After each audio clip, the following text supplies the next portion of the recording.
How's going guys, welcome to the channel. In this video we are gonna see, what if Naruto got harem with Esdeath, Sheele and Akame, part 2. If you wants to see awesome fanfiction like this, don't forget to subscribe. Now let's get into the video.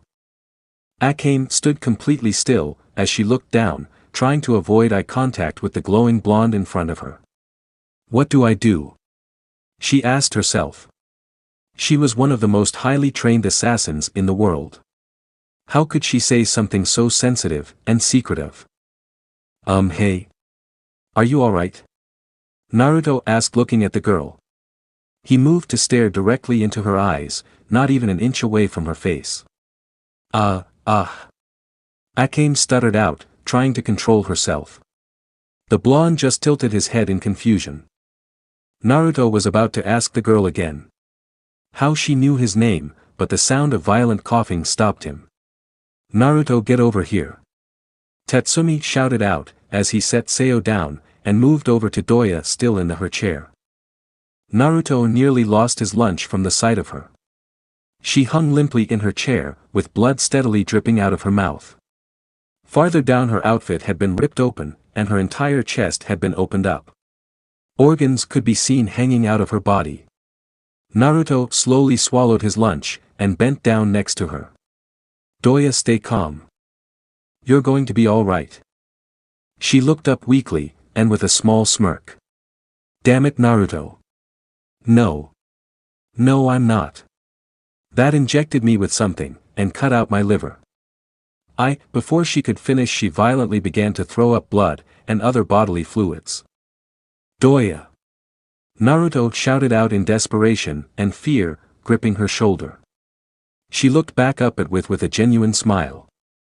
I don't think any amount of your magical chakra going to heal me, blondie. She said softly. Akame, who came up behind Naruto, and Doya, stared at him with worry. He couldn't possibly think that he could save this girl. Naruto let his head hang low for a moment, as he deactivated his chakra cloak, and smiled down at Doya. Nonsense, don't talk like that, you'll be okay. I give you my word. He quickly formed a clone into existence.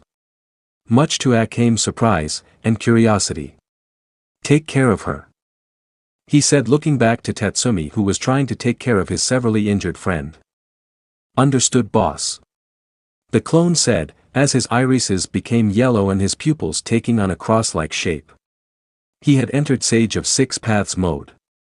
The clone immediately began to work on Doya, and her body began to heal slowly. Well, slow on Naruto's terms. Now, Naruto was interrupted by a loud scream from Tatsumi's friend. Naruto! The young warrior called out. The blonde, who was going to talk with the mysterious black-haired girl, sprinted over to Tatsumi and his friend. Tatsumi, what's wrong? The blonde shouted out, kneeling down next to the screaming girl. It's Sayo. She hurt bad. Please, you have to help her. Tatsumi said, turning back to him, nearly in tears. Naruto began to inspect her. Again he nearly lost his stomach. Her left arm had almost been completely severed, and her left cheek had been utterly ripped off, revealing her mouth. As the blonde activated his sage mode, he noticed a strange liquid moving through her entire body. He guessed it must have been the same type of poison that the women used on Doya. Damn poison. What was up with that lady, and her poison? He asked himself, as the QB chakra began to move her body, expelling the poison, and repairing her body. Naruto had to admit, even he was astonished how helpful kurama, and the sage chakra had been. She should be fine in a moment, Naruto said, willing some sweat off of his forehead. Thank you, Naruto. Tatsumi said, face full of relief, as he held Sayo in his arms. Naruto took this small moment to get his bearings, until the sound of dragging, and someone shouting reached his ears. No, let me go. Aria's voice shouted out through the warehouse. Naruto's eyes widened in realization and anger. He instinctively ran towards the voice. No, wait. Akame shouted out, trying to stop the blonde. She had still wanted to talk with him. She was about to follow him, when the noise of the small girl crying made her stop in her tracks. She turned around to see the small girl, the boy Naruto had been caring for. She laid on the ground passed out sniffling all alone. A sight much too familiar to Akame. She had to comfort the poor girl. Naruto sprinting through the warehouse, looking for the source of the screaming until he noticed Arya being pulled by another tall blonde outside of the building. Naruto followed them outside, and observed the women for a moment. She had a very appealing figure with long blonde hair, that looked wild, and strange animal ears on her head. In a sense she kinda reminded him of a lion. "Hold it!" Naruto shouted out, pointing at the women. She lazily turned around, and tossed Arya over to him. She violently rolled, until she came to an abrupt stop at his feet. "I found this little brat trying to escape the estate. I figured you would want to deal with her, Naruto," the women said, crossing her arms. "How do you know who I am?" Naruto asked, looking at her with caution. "I've been trailing you guys, ever since you entered the capital." Word spread fast in the Empire's military about someone who could beat 2 ultra-class danger beasts at once, and best general Esdeath. The women said, looking at him with a confident smirk. "What do you want me to do with her?" Naruto asked, looking over at her, as Arya struggled to get up. "I figured you would want to kill her. You know, for hurting your little girl," the women said, shrugging her shoulders. This caused Naruto to look down, reminded by the fact that Yukari was almost lost, because he was not careful enough. "Please. Naruto, don't," Arya said weakly on the ground. The shinobi's hair had fallen over his eyes. "Did you know?" His voice had sounded hollow. "Know what?" Arya asked, finally getting up. "About all of this. All of the people your parents have killed." Naruto shouted with rage at her. "No, Naruto, never," Arya said, with a sense of a fear in her eyes, and a hidden mischievous tone. No one but a shinobi would have been able to spot this. It disgusted him that she had no, and possibly even taken part in it. In fact, it really pissed him off. "Don't play dumb with me, of course you did. Why do all of this? Why hurt and kill all these people?" he yelled, pointing back inside the warehouse. "What did they ever do to you?" he screamed out. She finally broke from the shinobi's pressure, and let the floodgates open. "What's wrong with that? Hurting all these people? I free them from this world. You're all just worthless peasants, who will never amount to anything in this world. I will." She was immediately sent crashing to the ground by a powerful lunge from Naruto. "Shut the hell up with that crap," he screamed out at her. She quickly recovered, and got back up with a confident smile, not noticing the approaching figure from behind. "So what you're going to do? Kill me? Ha! Don't make me laugh. Do you know what would happen if you—" She wasn't able to finish her sentence, as Tatsumi cut her down with his sword. Much to Naruto's shock and surprise. A second later she fell to the ground dead. "Tatsumi!" the blonde shouted, approaching him. "This filth didn't deserve to live. You were ready to do it. I saw it in your eyes. She killed Ieyasu, and tortured Seiyo. If we didn't get here when we did, I'm pretty sure Seiyo would have been died. She damn well almost murdered Yukari, and Doya." Tatsumi shouted out, making the blonde stop cold in his tracks. He was right, that filthy girl had hurt all of these people.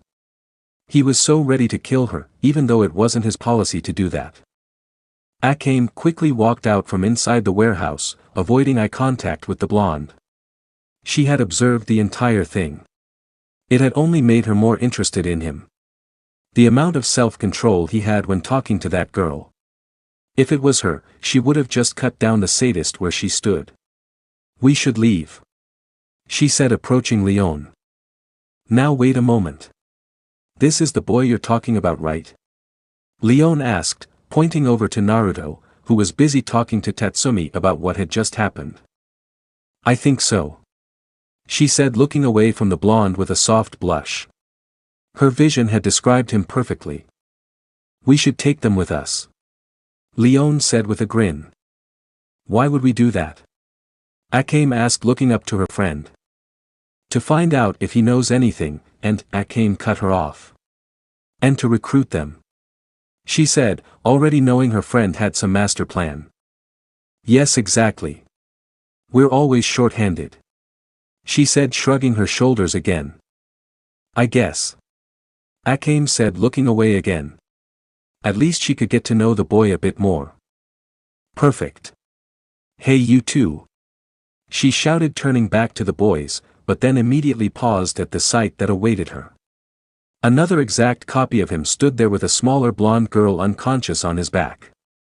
The original Naruto held Yukari in his arms, while Tatsumi carried Seo on his back. Leon decided to dismiss this for later, and move on with her offer. Well, she called it an offer. You'll be coming with us. She exclaimed. Naruto's clone looked at her oddly, and then to the original. Why would we do that? Naruto said, looking at her with caution. Well, do you have anywhere to stay now? Leon asked. Well, no. Naruto said, looking away. Not wanting to admit it. And I doubt you want to be carrying around the healing girls all night. She added with a grin. We'll find out, Naruto began, but was stopped by an approaching Tatsumi. Think of Yukari, and Doya. He said with a small smile. Naruto thought it over for another moment. He really didn't have any other choice. Soon this place would be swarming with guards. All their money was lost by Tatsumi, who was now shouting at the blonde girl, saying that she was the one. And to top it all off, it was terribly cold out. He didn't want Yukari, or the others, to freeze. If it was just him, and Tatsumi, it would have been much easier. But that just wasn't the case. Damn it. Fine, we'll go with you, but if you try to harm a hair on Yukari, I'll make you regret it. He said with a glare that could punch a hole through a mountain. It was pretty effective on Leon, who put her hands up in defense. No worries. I promise we won't do anything. Alright. Sorry, but I'm just worried for Yukari. He said, looking down at the sleeping girl, with a heartwarming smile, that immediately caught Akame's attention. His smile. She thought to herself, with a soft grin. No worries. Leon said, as they began to walk back to the estate where the rest of their group sat in wait. Time skip, 5 minutes later. You took your sweet-ass time getting back here. A girl dressed in all pink shouted out to Leon group, as they joined them on the rooftop. She had a ponytail on each side of her pink hair, and had fiery pink eyes. This girl really loved pink. I'm sorry, stuff got complicated. Leon said awkwardly, pointing back to Naruto's group. Upon seeing Naruto, Sheele and Bullet raised their guard slightly, as Lubbock began to chuckle. Whatever, and who are those people? The pink-haired girl asked. Leon smirked, and pushed Naruto and Tatsumi up to her. Meet our newest recruits. She said with a laugh. Everyone's eyes widened. Recruits? Naruto, Naruto's clone, and Tatsumi all asked in confusion. Recruits? Akame asked, looking up at Leon with wide eyes. So this is what she had planned. Recruits. Mine shouted out. Yep, that's right. Starting today, you're all part of the infamous group night raid. She said, shooting her hand up in the air, and cheering. Eh. Naruto shouted out, as Yukari began to stir in his arms. Hey, wait, when was this decided? Tatsumi asked, looking over to Leon, who paid no mind to him. All she did was sheepishly smile. Naruto was about to say something, but the sound of yelling and footsteps stopped him. Fan out. Scan the area. A voice shouted out below them. Naruto peered over the edge to see multiple guards running through the streets below. No doubt looking for them. No time. The guards have already arrived. Leon said quietly, as the rest began to get in position. Naruto's group did the same. Our job's done. It's time to return to base. Akame said, as the group began to sprint across the rooftops to their unknown base. She knew things were about to get a lot more interesting. Time skip, 5 hours later. Naruto couldn't sleep at all. He sat on top of a cliff overlooking the hideout for night raid. He slowly signed, as he scanned the valley below. Naruto had to admit the base was hidden well. He sighed one more time before he fell back, and looked up to the sky. He began to recall the events that led him here. When they first arrived at the hideout, Leon had rushed his group to rooms to stay in rooms while she figured out what to do with them. They weren't able to officially join the group, until the boss returned tomorrow, or at least that's what Leon said. So Tatsumi agreed to watch over Sayo, and Naruto was to watch over Yukari, and Doya. Eventually Naruto had gotten bored of just sitting around, and decided to wander the halls of the base. But first he made sure Yukari and Doya were safe. He made 2 shadow clones to watch over them just in case. So now this led him to the cliff, and the vast cloudless night sky above him. Oh man! I wonder what's happening back home right now? He asked himself, looking up at the sky. Suddenly images of all his friends, and the entire village began to pass through his mind. This caused him to tilt his head back in sadness, but also a sudden burst of anger. Damn it! I'll never get to see any of them again. Sakura, Kakashi-sensei, Granny, or Hinata. They're all gone. He shouted out, quickly turning over, and punching the ground. I'll never reach my goal of becoming Hokage. Naruto yelled out, punching the ground with such a large amount of force that a small hole had now formed. Hokage? A voice asked from directly in front. The shinobi quickly looked up to see the black hair and red-eyed girl from earlier, standing above him.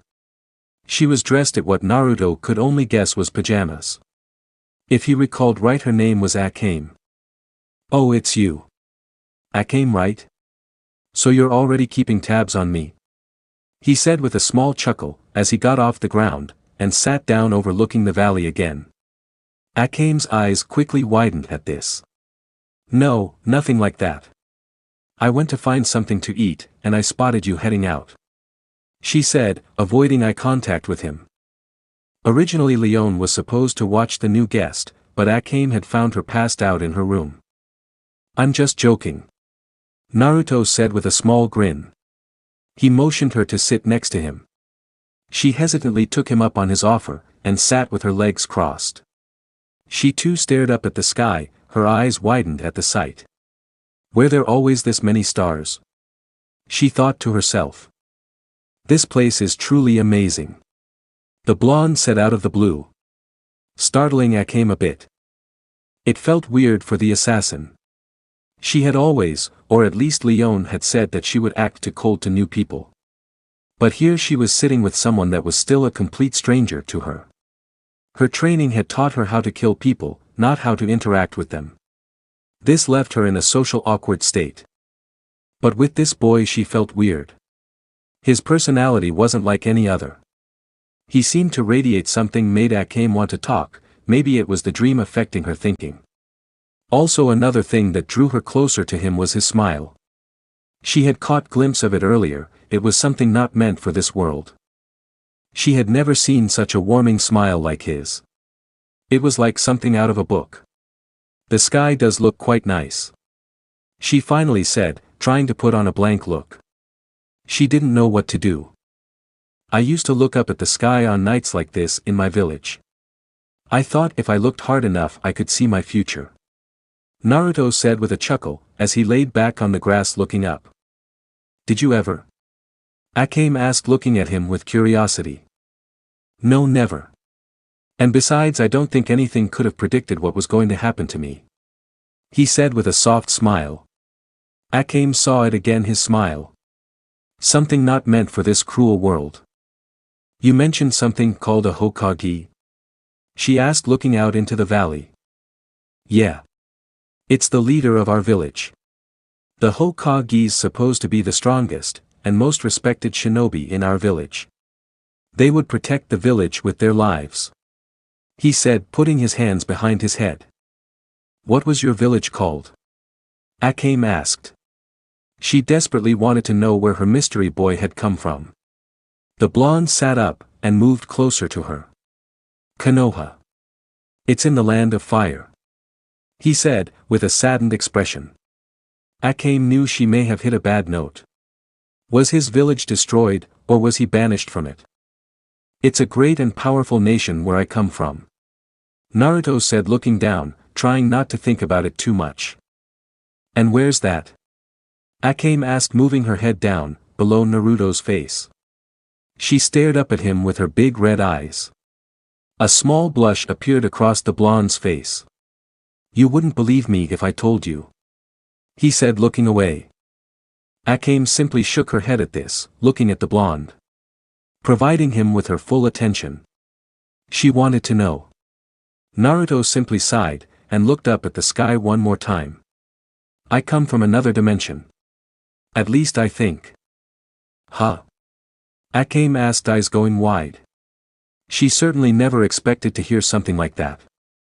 The blonde sighed again, and put his palm up to his face. This is going to take a while. Naruto knew he was going to have to explain to her. Time skip, 10 minutes later. Naruto had taken the last couple minutes explaining to Akame how he had gotten to this world, and who he truly was. Everything is his mind told him not to tell her about his abilities, or chakra, in fear of what happened with Esdeath. But for some odd reason, something was pulling him towards the girl. He wanted to tell her, his heart told him to trust her.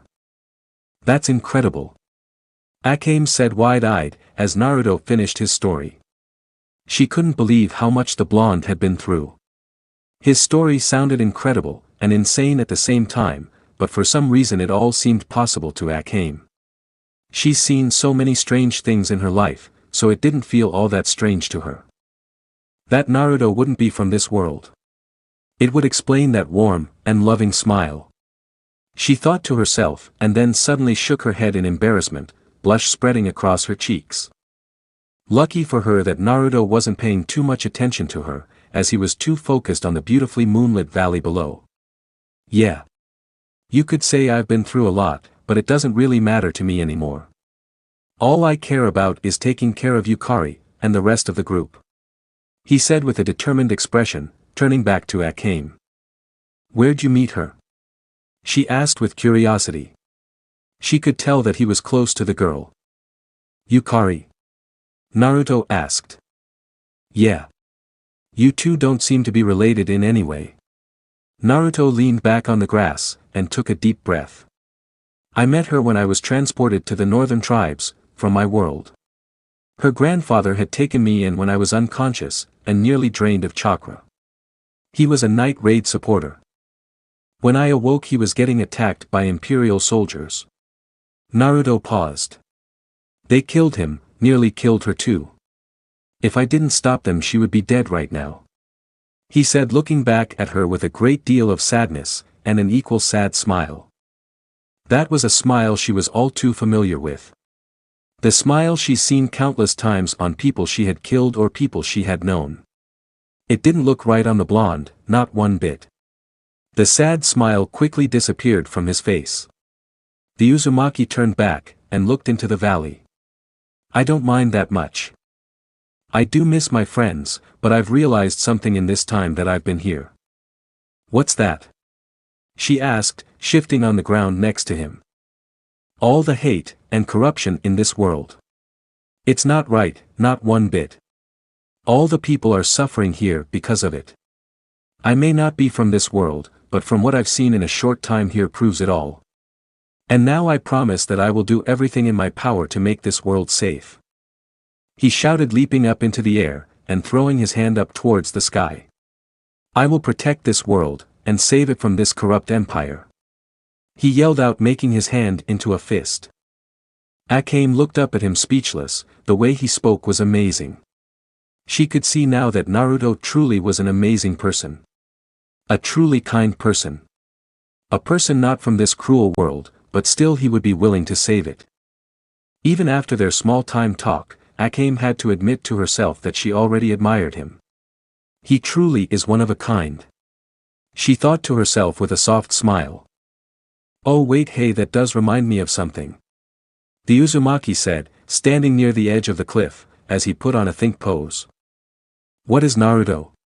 she asked, looking at him with her big red eyes. "Back there, at the estate." "How did you know my name?" Her eyes immediately widened in horror upon realization. Should she tell him? "Ah!" was all Akame could say, avoiding eye contact with him. "I mean that woman Leon knew it too, but she was following me all day." "Were you with her?" he asked, confusingly. "What? No." Akame quickly shouted, not wanting to be in the same category as Leon, when it came to guys. "Then how do you know it?" he asked, moving not even an inch from her face. Akame was having an internal battle with herself, whether or not to tell the Uzumaki how she semi-knew him. What would he say? What would he think? Finally putting aside all her worries, she turned to the blonde, and began to speak. I met you in a dream." "A dream?" he asked, tilting his head slightly. "Yeah." Akame said, nodding her head. She knew now it was her turn to reveal something to him. Time skip, 5 minutes later. "Well, that's certainly one of the weirdest prophecies I've heard. I mean, the great honorable geezer isn't even here," Naruto said with a chuckle, thinking of the ancient toad of Mount Myaboku. He wondered how him, and the rest of the roads were doing. Again the faintest traces of a saddened smile appeared on Naruto's face. No one usually noticed this, but Akame caught it instantly. "Who was he?" she asked, knowing that this might help ease his sadness. "A big toad. He's old, and hardly ever awake. But he gives highly accurate prophecies," Naruto said with a smirk returning to his face. This made Akame slightly smile. She had helped him. "So you're saying it's a prophecy?" she asked, realizing what the blonde had just said. "It could be. I mean, everything you've been saying sounds like it.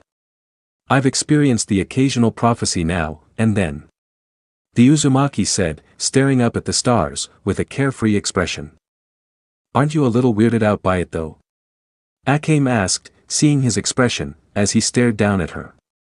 He instantly looked up to her, and put on a warming smile. "From the things I've seen, this feels like a walk in the park. And well, aside from the fact that from all the destruction and death, at least I know I have another precious person to care about. You seem like a nice and kind girl from what I've seen," he said with a smile.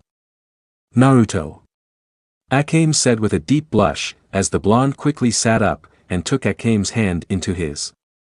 "But I promise that I'll do my best to make sure all the death and destruction doesn't happen like in your prophecy. I give you my work," he said, grasping both of her hands in his. She was blushing heavily, looking away from Naruto. He smiled gently at her, and got up. "If your group night raid wants to save the people and bring peace, then count me in," he exclaimed, giving her a thumbs up before walking away. She looked towards him with a bright smile, but suddenly the blonde stopped, and looked back. "We should talk again some other time. It would be nice to get to know you better," he said, giving her a small smile. Akame watched him until he was out of sight, and she stared up at the night sky. Suddenly an image flashed through her mind, of two figures holding hands up in the night sky. She looked down, and smiled. Tatsumi and Seo stood on the cliffside in front of the base, looking down at the freshly dug grave. The both of them stood in silence, as they mourned. Tatsumi had not told Naruto about this until the morning after, but last night Seo had told him about how Arya tortured and killed their friend Ieyasu. Naruto was holding Yukari's hand, and Doya was standing on the other side of the blonde, watching as Tatsumi comforted a crying Seo. They stood a couple of feet away from the two. Yukari looked down in sadness, as Doya looked up at the sky. Naruto showed a small bit of sadness for Tatsumi friends. If Naruto and Tatsumi had arrived there even an hour later, the worst may have happened to Seo. Maybe even Yukari and Doya as well. But Naruto didn't want to think about that. Yukari was healthy and safe, that's all that mattered at the moment. At least Tatsumi was able to save one of his friends. "So I hear you're going to join," a voice said from behind the three. Naruto and Doya turned to see the women known as Leon approach them. That's right, if we're fighting for a better world I'm all in. I never want something like this to happen again. He said determination, pointing to Tatsumi and Seo. Leon smirked at this. Well, Akame was right about you. You certainly are different. Heh. You don't know the half of it. He said with a grin. All in good time. Leon said, crossing her arms, and smiling. I do have a question though. Naruto said, stepping forward, as Yukari instinctively followed him. What's that? She asked. Will Yukari be safe here? I'm not going to abandon her. The blonde said, pointing down to the little girl. She looked up at Leon with her big blue eyes. Leon couldn't resist the power the girl had on her and she picked her up. Naruto in turn was about to move forward and take her back, but Kurama told him it would be fine. He decided to trust the fox. Leon held her for a moment, and Yukari looked up at her strangely. I would be lying if I said she would be. Leon said, giving the little girl a big hug. You are just so cute. She shouted out, as she rubbed her cheek against Yukari's. The little girl looked very confused, and embarrassed at the same time. Leon soon put her down on her shoulders, and they began to talk with Naruto again. I mean, we're wanted by the Empire, people will be hunting us. She'll be watched over constantly, by some of the best trained assassins in the world. Ultimately it's up to you if you want to keep her here. Naruto looked up at Yukari. Would you like to stay here? Uha. She said surprisingly with a smile. I want to make this world a better place, and make sure what happened to my grandpa, or Tatsumi friend, never happens again. She said with a determined smirk, reminding Naruto of himself. Then it settles it, I'll be joining. He said with a chuckle. I'm glad, you'll be a great addition to the team. Leon said with a smile, as Yukari began to hum on her shoulders. The small girl let her head rest on the top of Leon's, while the rest of them continued to talk. Yeah. I'll show them what I'm made of. Naruto exclaimed, as he balled his hand into a fist. Hen knucklehead. Leon said with a laugh, as she slapped his back. Now what about you? She asked, turning to Doya, who had remained silent up to this point. What about me? She asked. Are you going to join us? I haven't seen you fight, but I'm assuming you can do some damage with those guns. Leon pointed to her two holstered pistols. Doya looked down and smirked menacingly. If you'll have me I'll join, and of course I can. I am the best shooter in the Empire after all.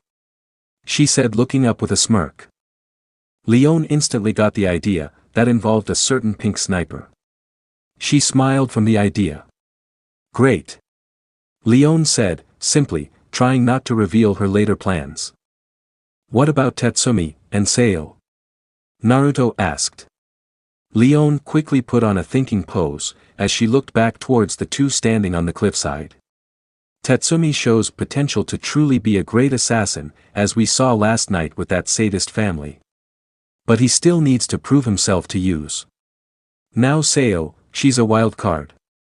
She very well could be mentally unstable, but we won't know until the boss talks to her. Leon said, shrugging her shoulders. The boss? Doya and Naruto asked in unison. Yeah, our leader.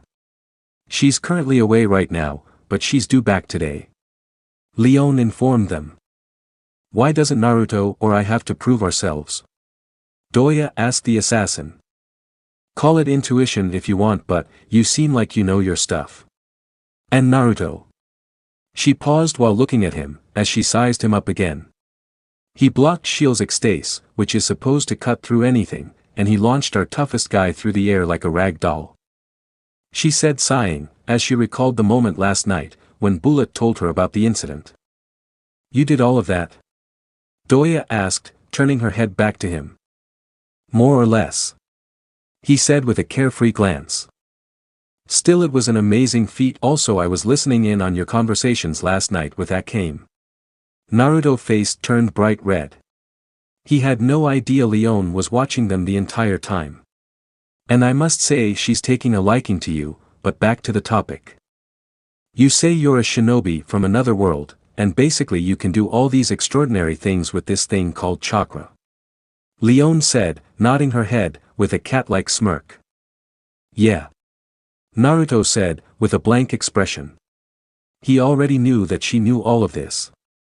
There was no need to explain it to her. Shinobi. Correct me if I'm wrong, are like assassins. Going on espionage missions, stuff like that. So you should already have plenty of training. She said with a laugh.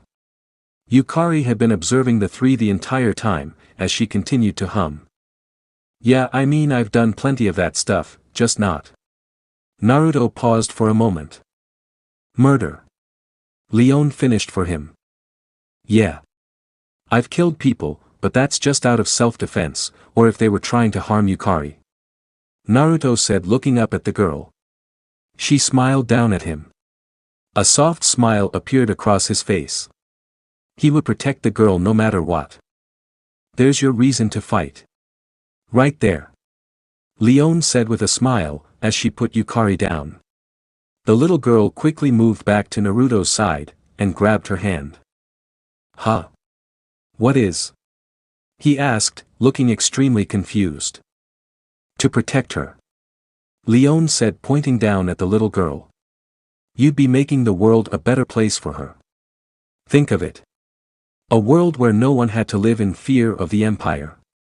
No one was wrongly convicted, or heavily taxed. Leone said, as she looked out to the great expanse of the forest.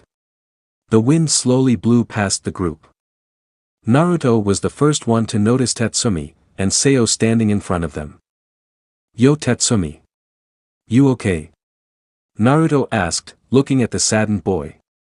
He had lost friends before, so he knew exactly what the boy and his friend were going through. Suddenly the boy's expression completely changed from sadness to determination, and he looked Naruto straight in the eyes. Yeah. I'm good. Ayasu wouldn't want me to be sad forever. He said with a smirk. What about Seo? Doya asked, pointing to the girl next to him.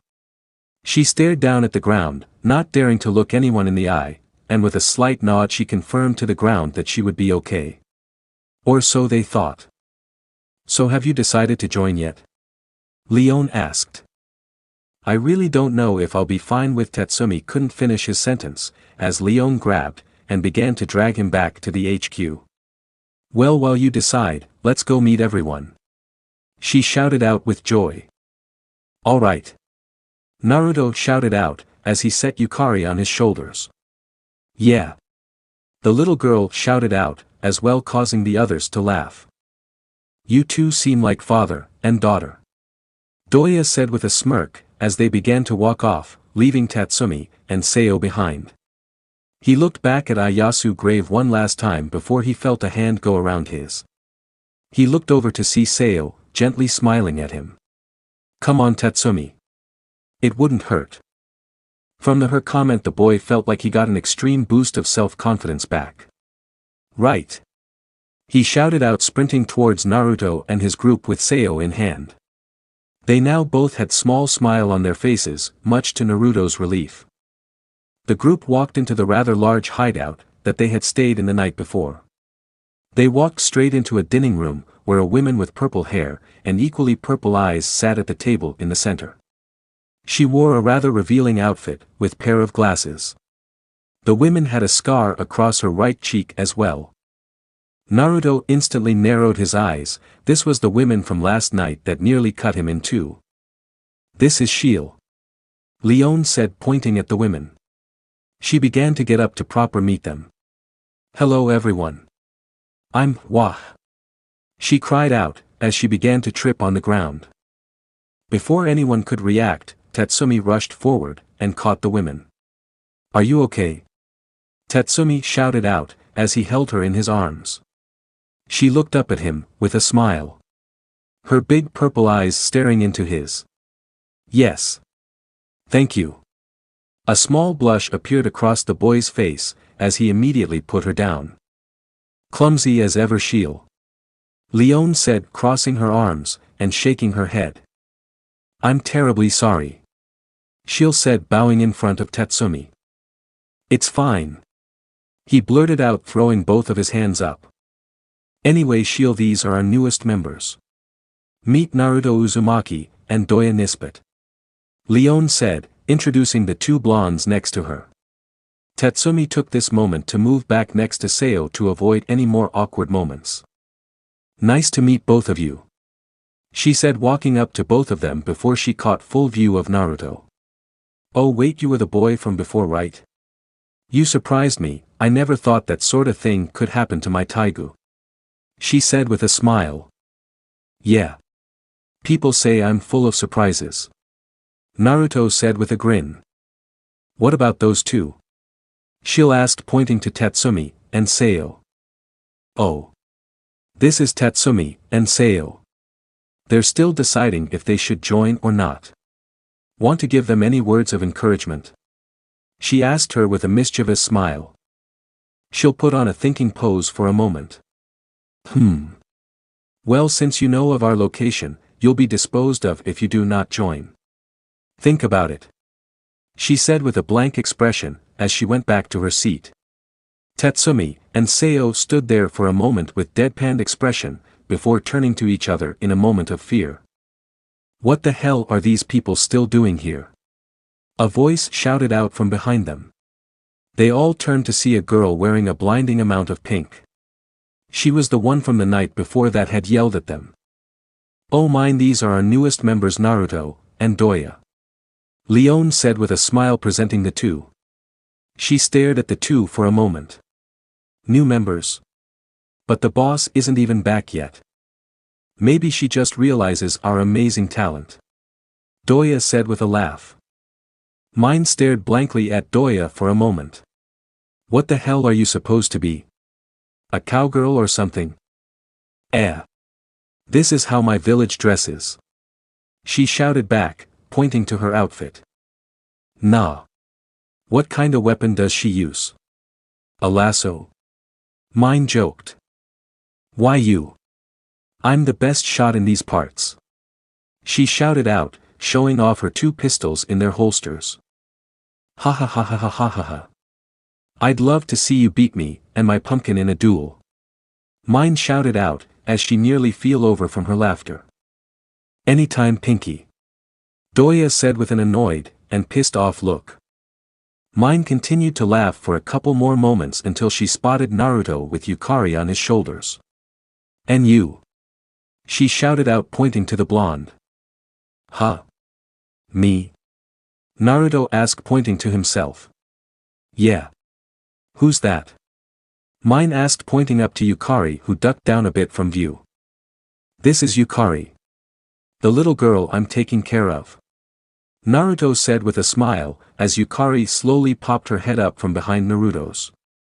Nice to meet you, she stuttered out, letting her earlier confidence fade.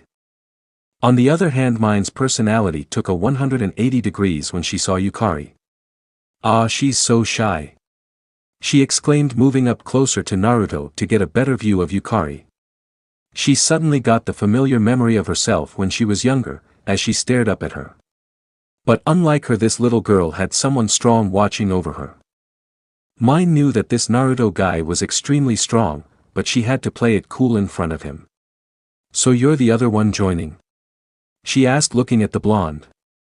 Yeah. That's right, I'm Naruto Uzumaki, the shinobi said with a small smirk. Mine stared at him for a couple more seconds before turning away. Fine, out of all of you, he's the only one that can possibly reach our standard. For the rest of you, especially you, she said, pointing straight to Tatsumi. Why me? The boy shouted out, with annoyance and anger. You're all unqualified, Mine huffed out, as she walked out of the room, with a small smirk. Why that little? Tatsumi shouted out, clenching his hand into a fist. Freaking bitch. Thinking she can outbeat me when it comes to shooting, Doya said with her arms crossed. Relax, minds like that to all the new people. Let's head outside, shall we? Leone asked, but didn't wait for an answer, as she was already leading the group to another door. The group made their way outside of the hideout, to a training ground-like area. There they saw a large muscular man, practicing with different kinds of spears. Naruto could tell that the man was extremely skilled with it, as his motions were flawless. They continued to watch, until he finally put the spear on a weapon rack. As the man began to walk away, he noticed the group, and waved. "Hello everyone," he said with a bright smile. "Yo Bullet," Leon said with a wave. The man known as Bullet nodded back, and looked towards Naruto. "Ah. These must be all the kids from last night," he said, rubbing all the sweat off of himself with a towel. "Wait. How do you know about us?" Tatsumi asked with a confused expression. He could have sworn that there was no man who looked like this, with them last night. He would have remembered if there was.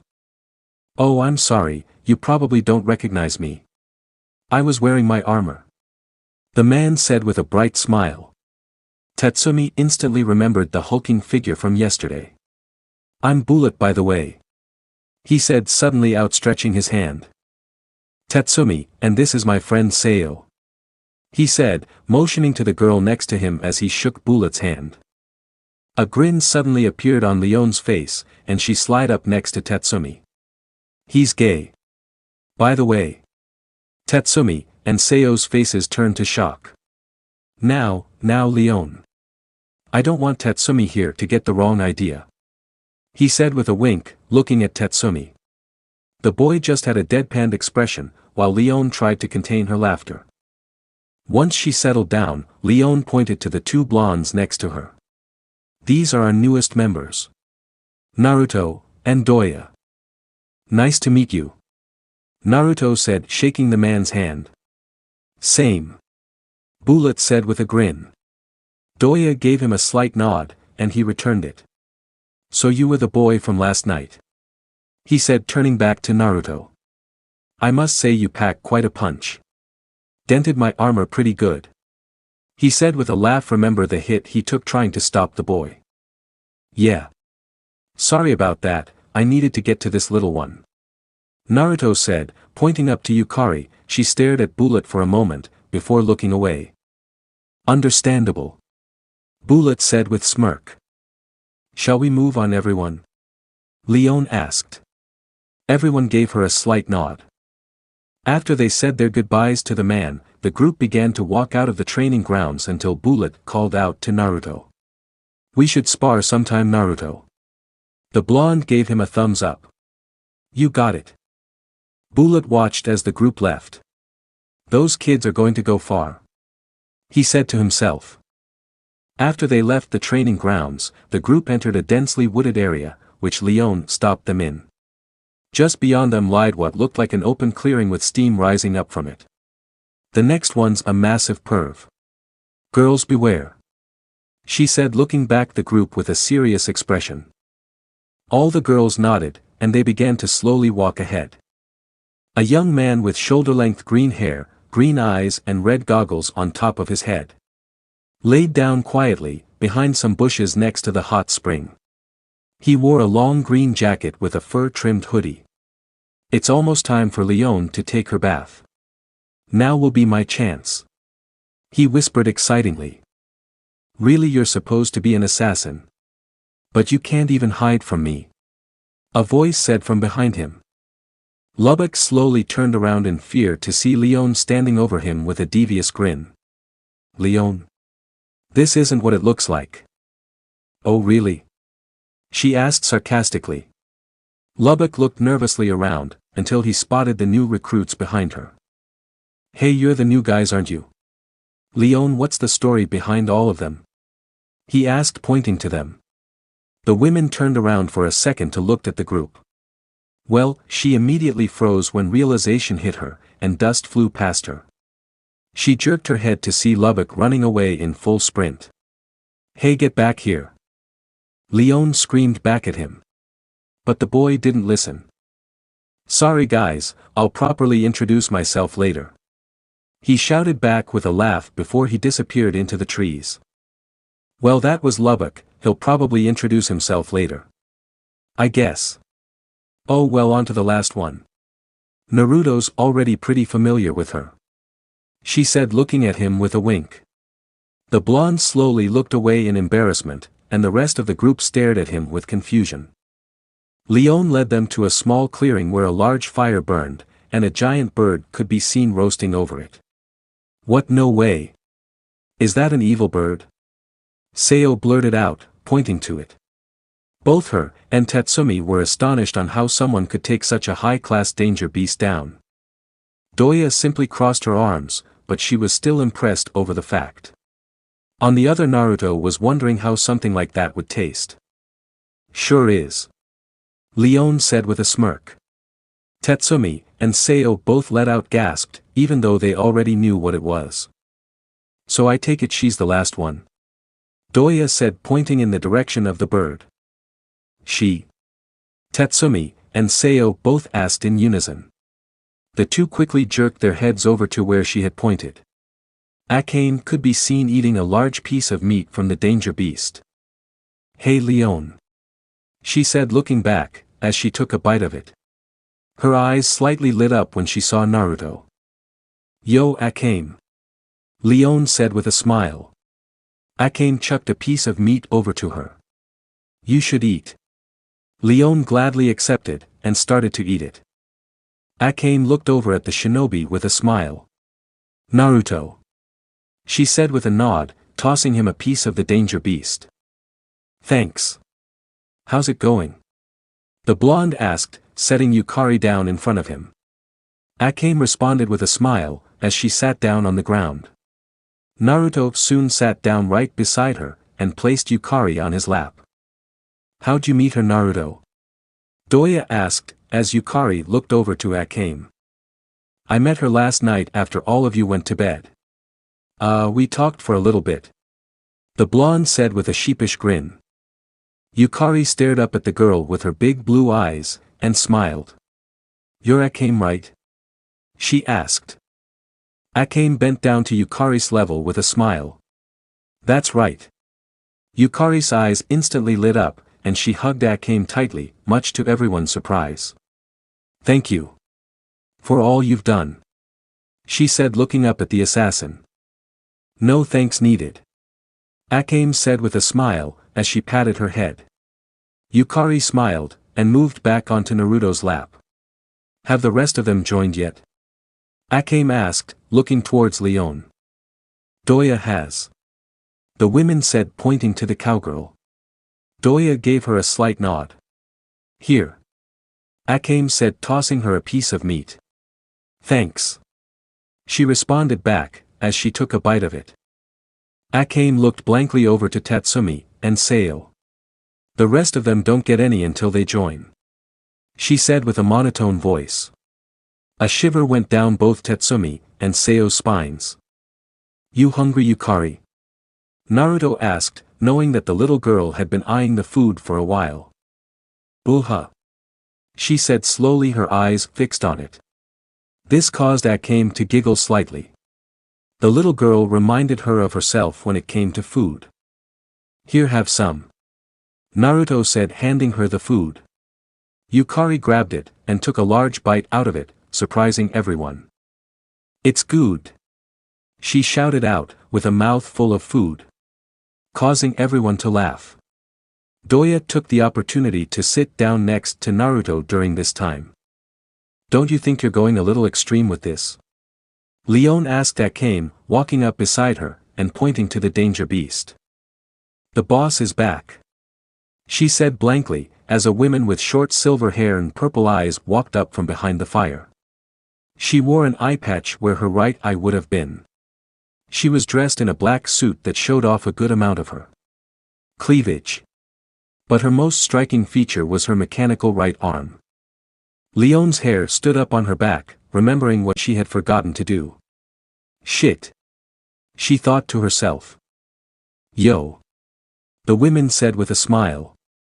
Everyone turned to look up at her. Hey ya boss. Bring me, Leon began, but was immediately stopped by the women. Now Leon, we have something more important to discuss. I heard you went over the time limit at the estate last night, she said with an evil-like smile. Crap.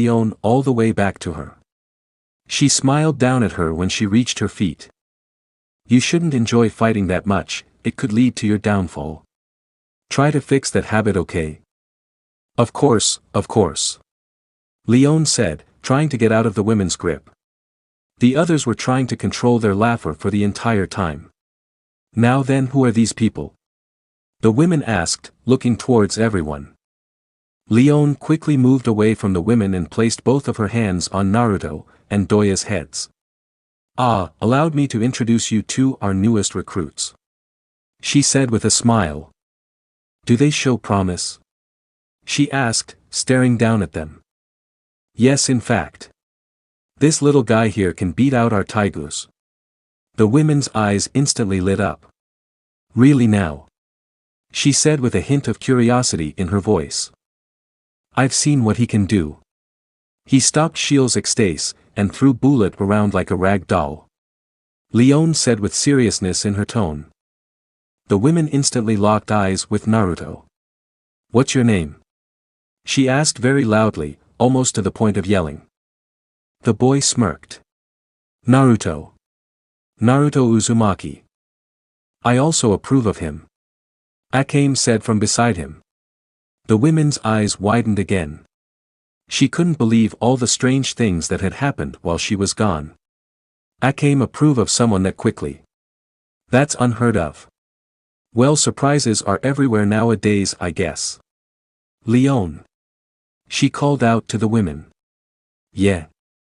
Have everyone gather in the meeting room. I want to proper meet all of them, and have them introduce themselves. The women said, as she began to walk off towards the base. You got it. Leon said, as she began to shuffle everyone back to the base.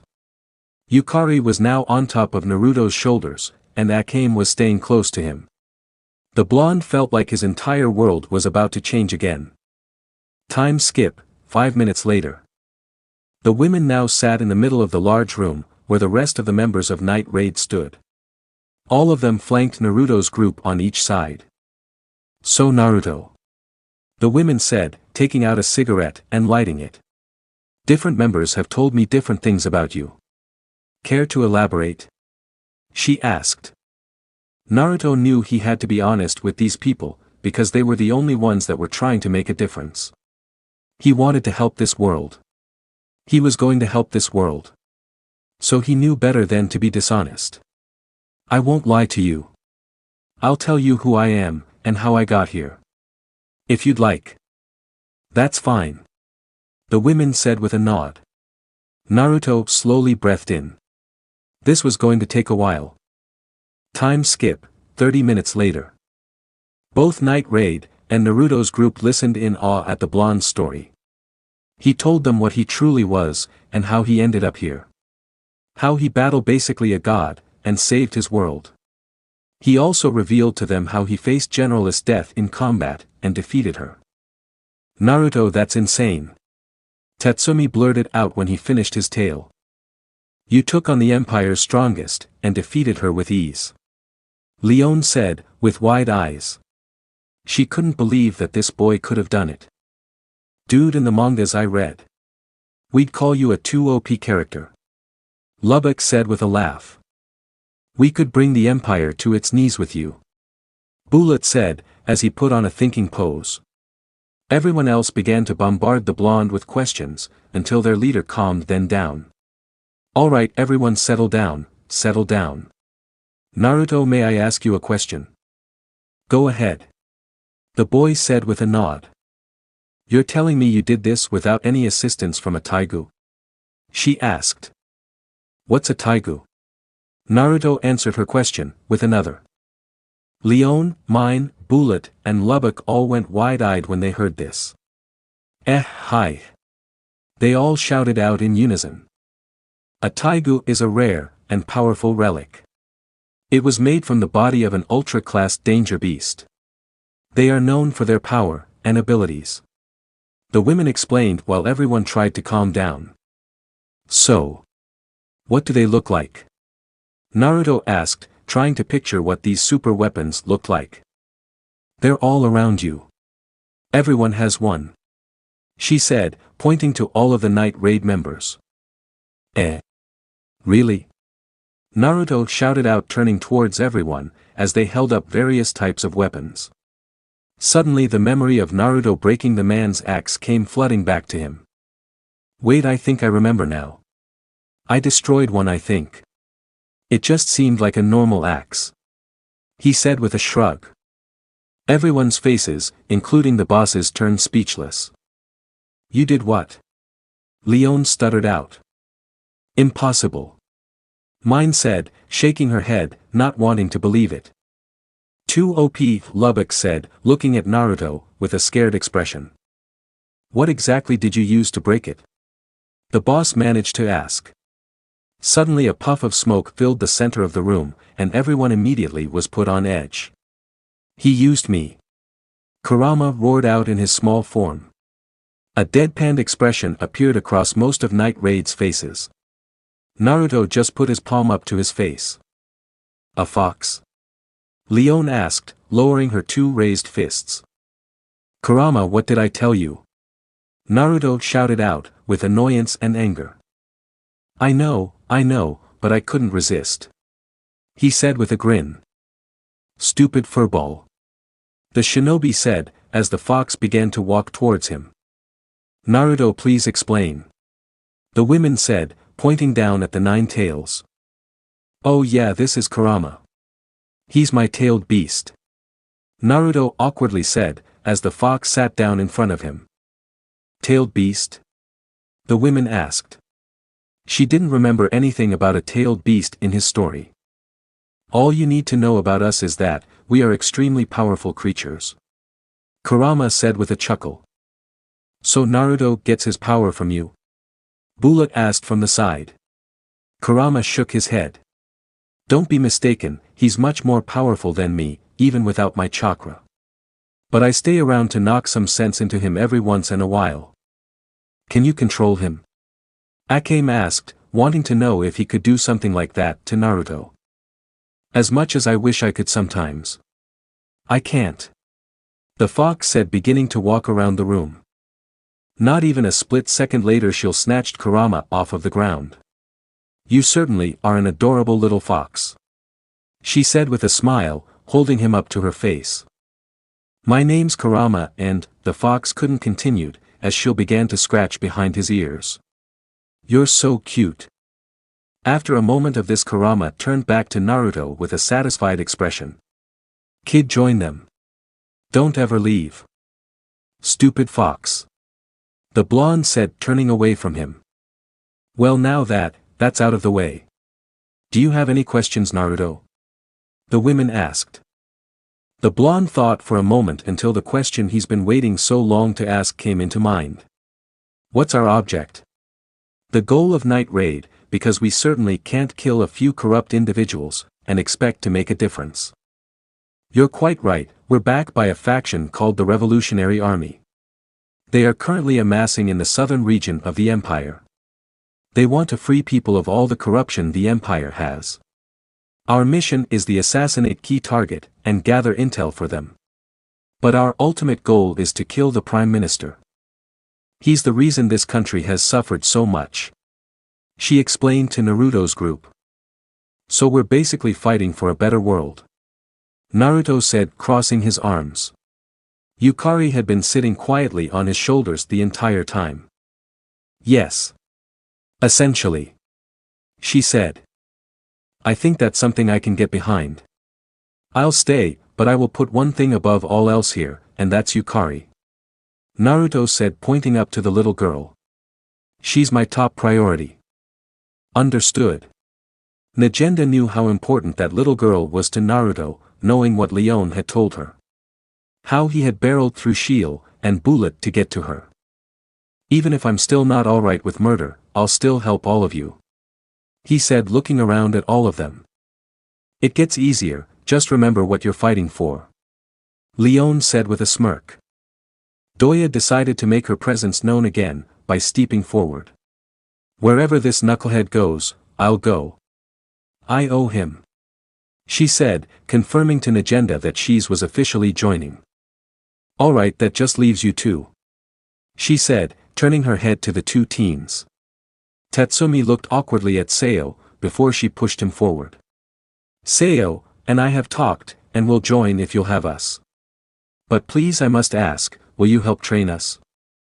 After seeing Naruto and Akame fight, we realized how untrained we truly are. Sayo said with a bow. Of course we'll help a beautiful girl like you. Lubbock said with a smirk. A small blush appeared across her face. Leone simply rolled her eyes, she knew what he was trying to do. You're one of us now, we'll assist you in any way we can. Bullet said with a serious expression. Alright, that settles it. Negenda said, getting up from her seat. Naruto, Doya, Tatsumi, and Sayo, welcome to Night Raid. She said, reaching her metal arm out to them. Before anyone could say anything, the device on Lubbock's hand began to move violently. Intruders, Miss Negenda. Everyone froze. Kurama disappeared from Sheele's arms, and back into Naruto. Lubbock continued to speak. Judging by the movement, I'd say 20 in total. They're closing in on the hideout. He shouted out. Negenda simply took in another breath from her cigarette. They know of our location. They cannot be allowed to live. At this, everyone began to ready their weapons. Go, all of you. Make sure none of them survive. She shouted out, as everyone began to sprint out of the meeting room. Naruto's group looked extremely confused by this, until they got the hint, and began to ready their things. Tatsumi and Sayo ran out to follow Bullet, while Doya ran off, following Mine and Sheele. Naruto, you can leave the little girl with me. I give you my word that she won't be harmed. Negenda said. Naruto slowly nodded before setting her down. After a quick hug, he began to sprint out. Alright, thanks. He shouted before rounding the corner out of the door, and taking off down the hallway. Naruto stopped when he saw Akame waiting patiently for him by a window. You ready? He asked, approaching her. Buha. Let's go. She said, as the two broke off in a sprint towards the window. Negenda stood staring out a window, as her subordinates defended the base. Yukari stood next to her, as she too looked out of the window.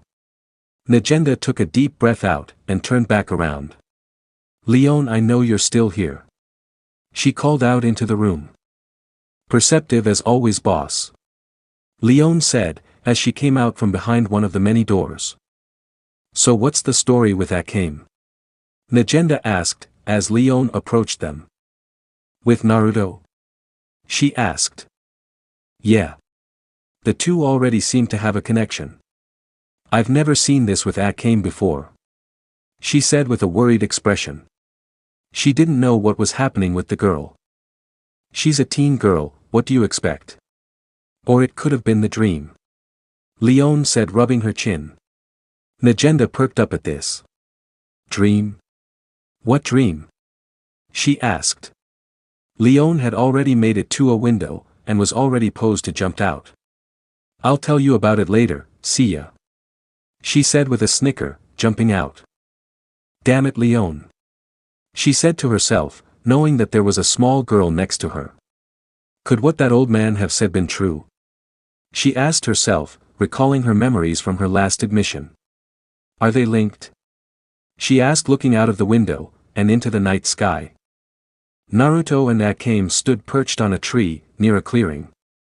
They both waited patiently, for their 3 targets to walk beneath them.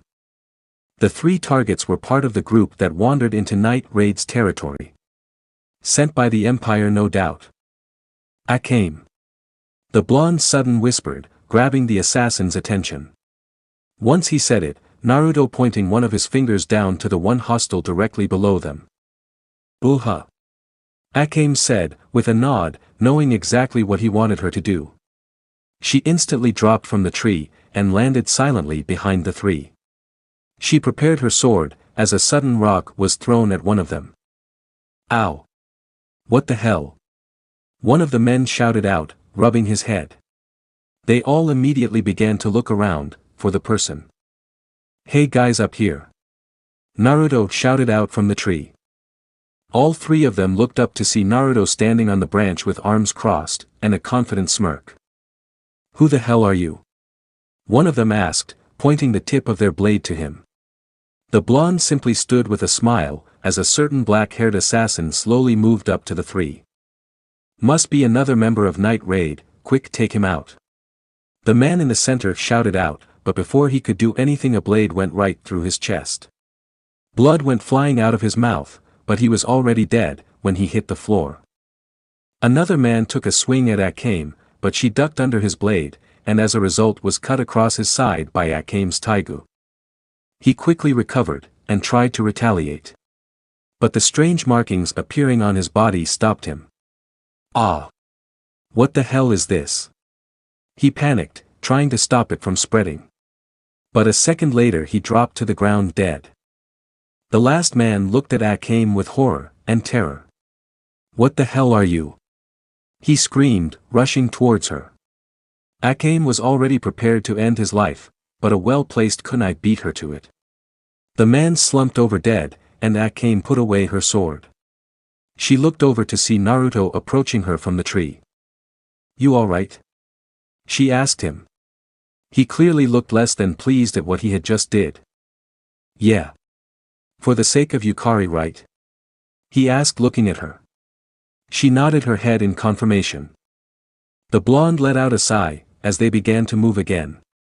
This time the two walked over to the river at the other side of the clearing, and began to follow it. Looking for more intruders. The two didn't say anything. Naruto just stared blankly up at the sky, and Akame stared at him. She knew he just needed time to accept this. Well, look what we got here, boys. A voice said to their right. The two slowly looked over to see five guys walk out of the forest, and approach them. They all had murdering intent, and psychopathic smiles. Seriously, did everyone just want to kill everyone in the world? Two annoying little kids. A man to his right said. They began to advance on them. Let's show them what real assassins can do. He added, cracking his knuckles. Naruto sighed, and Akame took out the Murasame. Hey, the black-haired one looks pretty cute. Another said, as he licked his lips. All the men quickly moved their attention to Akame, who walked menacingly towards them with her sword. Yeah, try not to damage her body too much, so we can, one of them began, but was quickly silenced by a Rasengan, and the blonde behind it. The man was sent flying back into the trees, and a violent explosion went off a moment later. Killing him. What the hell did you just say? Naruto spat out in anger as he stood in the center of the now four remaining guys. They all panicked, and began to swing frantically at the blonde. Shit. Kill H. Murasame quickly silenced the man, before he could speak any more, and Akame joined Naruto in the middle. They went back to back, as the three guys circled them. And you call yourselves assassins? Naruto said, looking at the one who was in front of him at the time. Why, you little shit? Attack. The one Naruto directed the comment at ordered. Naruto and Akame moved in perfect sync. So much that the blonde tiger user watching from the tree-line was shocked. The two switched sides, and Naruto ducked under Akame's incoming sword, as he prepared a jutsu for the two enemies that were now in front of him. Akame had already moved her blade toward, and plunged it into the other enemy. He had slumped over on the ground, and Akame had quickly turned back to Naruto. Fire style, flame hurricane. The blonde shouted out, as a large amount of fire shaped like a hurricane came flying out of his mouth. One of the guys was lucky enough to dodge it, but the other wasn't so lucky. He was incinerated on contact. How the hell? The last guy stuttered out, as he looked at the remains of his comrades. Guys. No. This isn't possible. He screamed, taking one more look at the ashes before bolting in the other direction. Akame was about to go after him, but Naruto gripped her shoulder tightly. She looked back at him with confusion. No, wait. Let me. I need to get used to this, he said, with a saddened expression. Akame already knew what he meant, and politely stepped out of the way. The blonde quickly took out a special kunai, and chucked it at the man. It landed a couple feet in front of him. This was all the blonde needed, and he vanished in front of Akame's eyes. A split second later he appeared in front of the guy, with the kunai he had thrown, already at the ready. The man ran straight into it, as he had not noticed Naruto until it was too late. Sorry. The blonde whispered into the man's ear, as he looked at Naruto with shock and horror. A second later the man fell over dead on the ground. I don't think I'll ever be able to get used to it, Naruto said, wiping the blood off of the kunai with his hand. You will in time. Trust me, Akame said as she walked up to him. She knew better than anyone that it would eventually get easier. Eventually. Yeah. You're right, Naruto said, shaking his head from doubt. He honestly didn't know if he would be able to do this. Akame, seeing the worry in his eyes, was about to speak again, trying to reassure the Uzumaki some more.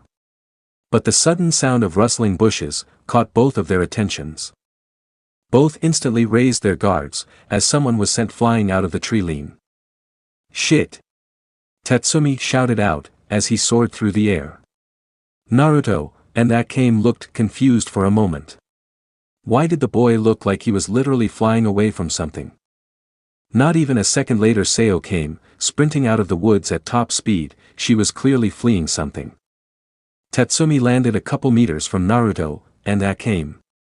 He clearly looked roughed up and cut a bit. Tatsumi! Sao shouted out, as she ran up to him. The boy looked up at Sao for a moment. He was clearly out of it, but a second later his eyes narrowed when he realized what was happening. Tatsumi jumped up and raised his sword, as he watched the tree lean carefully. A few milliseconds later Sao came up behind him, and raised her bow. For as long as Tatsumi could remember, Sao always used a bow. She said it just fit her better. The two patiently waited for what seemed like minutes, for the threat. A couple seconds later a figure came sprinting out of the woods. From neck to feet he looked like a normal man, but instead of a head of a man, he had the head of a wolf. Come back here, you little shit! He shouted out with rage, as he swung his sword violently. To the untrained person, he would terrify someone. Naruto was about to go forward, and help the two, but grabbed his shoulder. He looked back at her confused, until she pointed back to the two. The blonde turned back, and his eyes widened at what he saw. Tatsumi and Sao didn't flinch at all. They both waited patiently for the man to close in on them. I'm going to kill both of you, he screamed out again, as he was less than 5 feet away from the two now. Naruto would have laughed, if it wasn't a serious situation. This guy actually thought he could beat those two. Tatsumi took his shouting as a signal. The boy immediately moved forward, with extreme focus. He clashed swords with the man-beast thing, and sent him staggering back. Tatsumi, move! Sao shouted out. Tatsumi, without a second thought, moved to the left of him, and rolled to the side, leaving him completely open to Sao's arrow. It pierced him straight through the left shoulder, and immediately began to grip it with pain. Damn you! He screamed, trying to rush Sao. But Tatsumi wasn't going to have any of that. He crashed right into the man-beast, with his sword, cutting into his chest badly. The man-beast fell to the ground, and stared up at Tatsumi, who stood above him. He was going to finish it. Wait! Don't do it! If I die here, I can't save my village. The man-beast shouted out, trying to stop Tatsumi. The boy froze. He was just trying to protect his village. Like him and Sao. Or so he thought. Before anything else could happen, an arrow pierced the man-beast's skull, killing him instantly. Tatsumi just stared in shock for a moment, before quickly turning back to the person responsible. Sao! He shouted out with a hint of anger. Why would his friend do something so cruel? Seo approached him without saying a word, and slapped him across the face. "Don't hesitate, Tatsumi. He was going to kill us," she yelled out. He didn't see what she saw. The man-beast had a hidden blade, and was preparing to kill Tatsumi, when he dropped his guard. But Seo saw this, and prevented it. "Are you two alright?" Naruto asked as he approached the two, with Akame not too far behind. She had a disapproving expression towards Tatsumi. But it quickly faded, as she reached them. "Yeah, we're fine, Naruto," Tatsumi said, dusting himself off. The boy was still a bit irritated with Seo, but he did realize she was right. "What happened to Bullet?" Akame asked them. The big man did seem to be missing from the group, even though he was assigned to watch over Seo and Tatsumi. "Bro had Seo, and I guard the area they were supposed to come through, if any of them tried to escape. That's where we ran into this guy," Tatsumi explained, looking down at the corpse. "Pumpkin." A voice suddenly screamed out far within the forest, followed by a large flash of light, and a loud explosion. Everyone besides Akame turned into the direction of the explosion. With cautious expression. No one moved a muscle. "What the hell was that?" Naruto asked, looking out into the woods. If only he was in sage mode, then he would have been able to detect anything around him. "That was mine," Akame said blankly, standing next to Naruto. She had to admit that the girl was certainly powerful, with her taigu. "Pumpkin." Suddenly the bushes began to shake again. Just like when Tatsumi and Seo showed up. But everyone knew from the sound of the voice that could be heard now, were not friendly. "Get ready," Akame said, raising Murasame. Naruto instantly created a Rasengan. Tatsumi and Seo simply stood with their weapons at the ready. A split second later, 4 members of the group that attacked Night Raid jumped through the tree line. All of them immediately stopped when they saw Akame's group. "Crap! 4 more of them!" one of the men shouted out. They all immediately raised their swords, getting ready to attack them. Akame wondered who would attack first, until she saw Tatsumi walk forward towards all of them. "Let me handle this," he said, raising his sword. Seo was about to protest, but before Tatsumi could move any farther, one bullet ripped through each a bandit. They all died, before hitting the ground.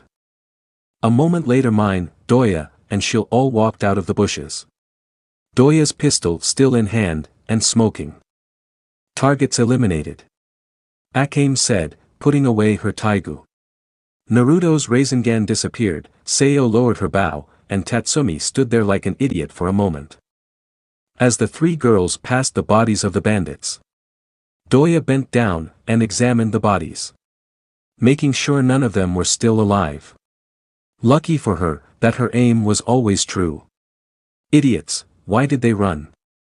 she asked, looking down for a moment, but then quickly got up, and turned towards a certain pink sniper.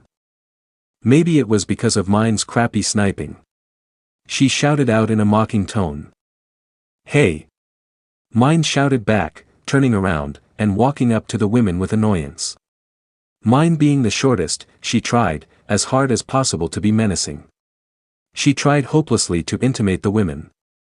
"Please, let's not fight," Sheele said, pushing both of them apart. The 2 didn't try to resist her, as Sheele was stronger than she looked. "We're settling this later, cowgirl," Mine said, walking away from her. "Fine by me, Pinky," Doya laughed. A couple seconds later, Bullet in his entire set if Incursio armor came flying down from the sky. He landed confidentially in the middle of the clearing, moonlight shining off his armor. "Yash! Do not worry, Tatsumi, for I have arrived," he exclaimed, running over to all of them. "Ah!" Seo and Tatsumi both said, looking back and forth to each other. Who would tell the poor man that he'd missed the battle? "What?" Bullet asked, looking back and forth between them. "It's already over, Bullet," Akame said blankly. "Ha!" he shouted out with horror. How could have he missed it? While Seo and Tatsumi tried to calm Bullet down. Naruto, Akame, Mine, and Sheele all stood in a circle. Doya was watching the group from afar. They were thinking of the possibilities of what would happen next. That's when Naruto smelt it. The most foul-smelling animal scent in the world. He was instantly put on edge, as Kurama began to growl inside of him. Something was clearly out there. Something bad. He wasn't paying much attention when Sheele began to explain their situation. We've taken out a large number of them. So if they were to retreat, they'd come through this area, where they'd be annihilated, she said, while fixing her glasses. Everyone agreed except for Naruto, who was too lost in thought to care. Naruto? Akame asked, with a gentle nudge to his cheek. Sorry, I'm just trying to figure something out, he said, as the smell became stronger. Feels like something's off, Naruto added as Kurama continued to growl inside of him, at whatever was out there. Leone suddenly, and cautiously came out of the tree line. She immediately looked towards Naruto, with an extremely nervous expression. She smelled it too. This had to be the first time she had acted like this in front of him. Most of the time she was so upbeat, and happy. Luckily no one had noticed Leone yet, besides him. The blonde was extremely worried now though, since the smell was getting stronger, and Leone was acting like a frightened cat. But before she could say anything, Lubbock came flying in right beside her. He tossed a bandit's body in front of him, with a smirked. That's the last one. Late again, Lubbock. Mine said, with a smirked, while crossing her arms. Naruto swore she didn't know what grateful meant. Hey. It's an art. I'm sorry. Lubbock said with a beepy grin. Leone had now joined them, and was looking around nervously. Is everyone ready to head back? Bullet asked, finally calming down. Leone rapidly nodded her head, while everyone calmly shook theirs. They still hadn't noticed how she was acting. Probably because Mine was too busy arguing with Doya. But Naruto too was acting a bit on edge, while they walked back. Kurama continued to growl, not even telling Naruto about whatever it was. Of course he knew he could defend himself against whatever it was. It'd just be better knowing that's all. Akame finally noticed how quiet Naruto and Leone were being. She raised her eyebrow in question, wondering what was wrong with them. Something wrong? She finally asked, as their base came into view. Naruto looked over at her, and quickly realized how spaced out he was acting. Oh. No, it's nothing, he said with a small nervous chuckle. Akame knew he was lying, but before she could speak up, they reached the front doors of the hideout, and Bullet began to speak. Hey everyone. Why don't we have a party for our newest members? He asked, as everyone entered the main doors. That would be nice, Sheele said with a smile. Mine also nodded, surprisingly. I agree, Lubbock said. Boo-ha, Akame said with a blank expression. But you could tell it meant a lot more. She didn't approve of hardly any of the new ones yet. The only person she felt comfortable was Naruto, and that was because, well, she couldn't explain it. She always got this warm feeling when she was near him, and she liked it. As the group started to move deeper into the hideout, Leone stopped Naruto. Hey, she said with authority, and a bit of concern. What is it? He asked, turning back around. Leone looked down reluctantly for a moment, before she began to speak. You can smell it too, right? She asked. Yeah. He immediately replied. Naruto didn't want to lie to them, there was no use for it. But before he could move with Leone, Akame suddenly gripped his arm hard. Naruto looked back at her confused. She simply tilted her head questioningly. We need to go talk with the boss, he said while awkwardly rubbing the back of his neck. Naruto?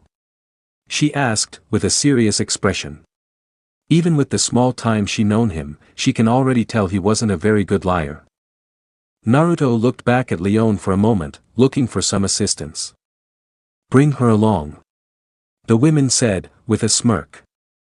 Even though they were in a pretty bad situation, she still had a plan for the two. They all began moving away from everyone else towards the meeting room.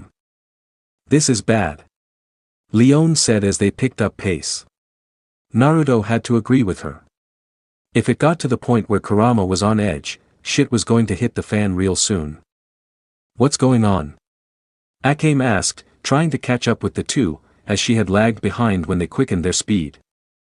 "Naruto, and I picked up something big while we were out there. We have not idea what it is," Leon said without turning around. She was too focused on the smell, and finding their boss. "Could it be a massive danger beast?" Akame asked. But Naruto knew this couldn't be, Kurama was too on edge from it. The blonde had tried to talk with the fox, but he paid him no mind. They were nearing the meeting room where Negenda waited, with Yukari.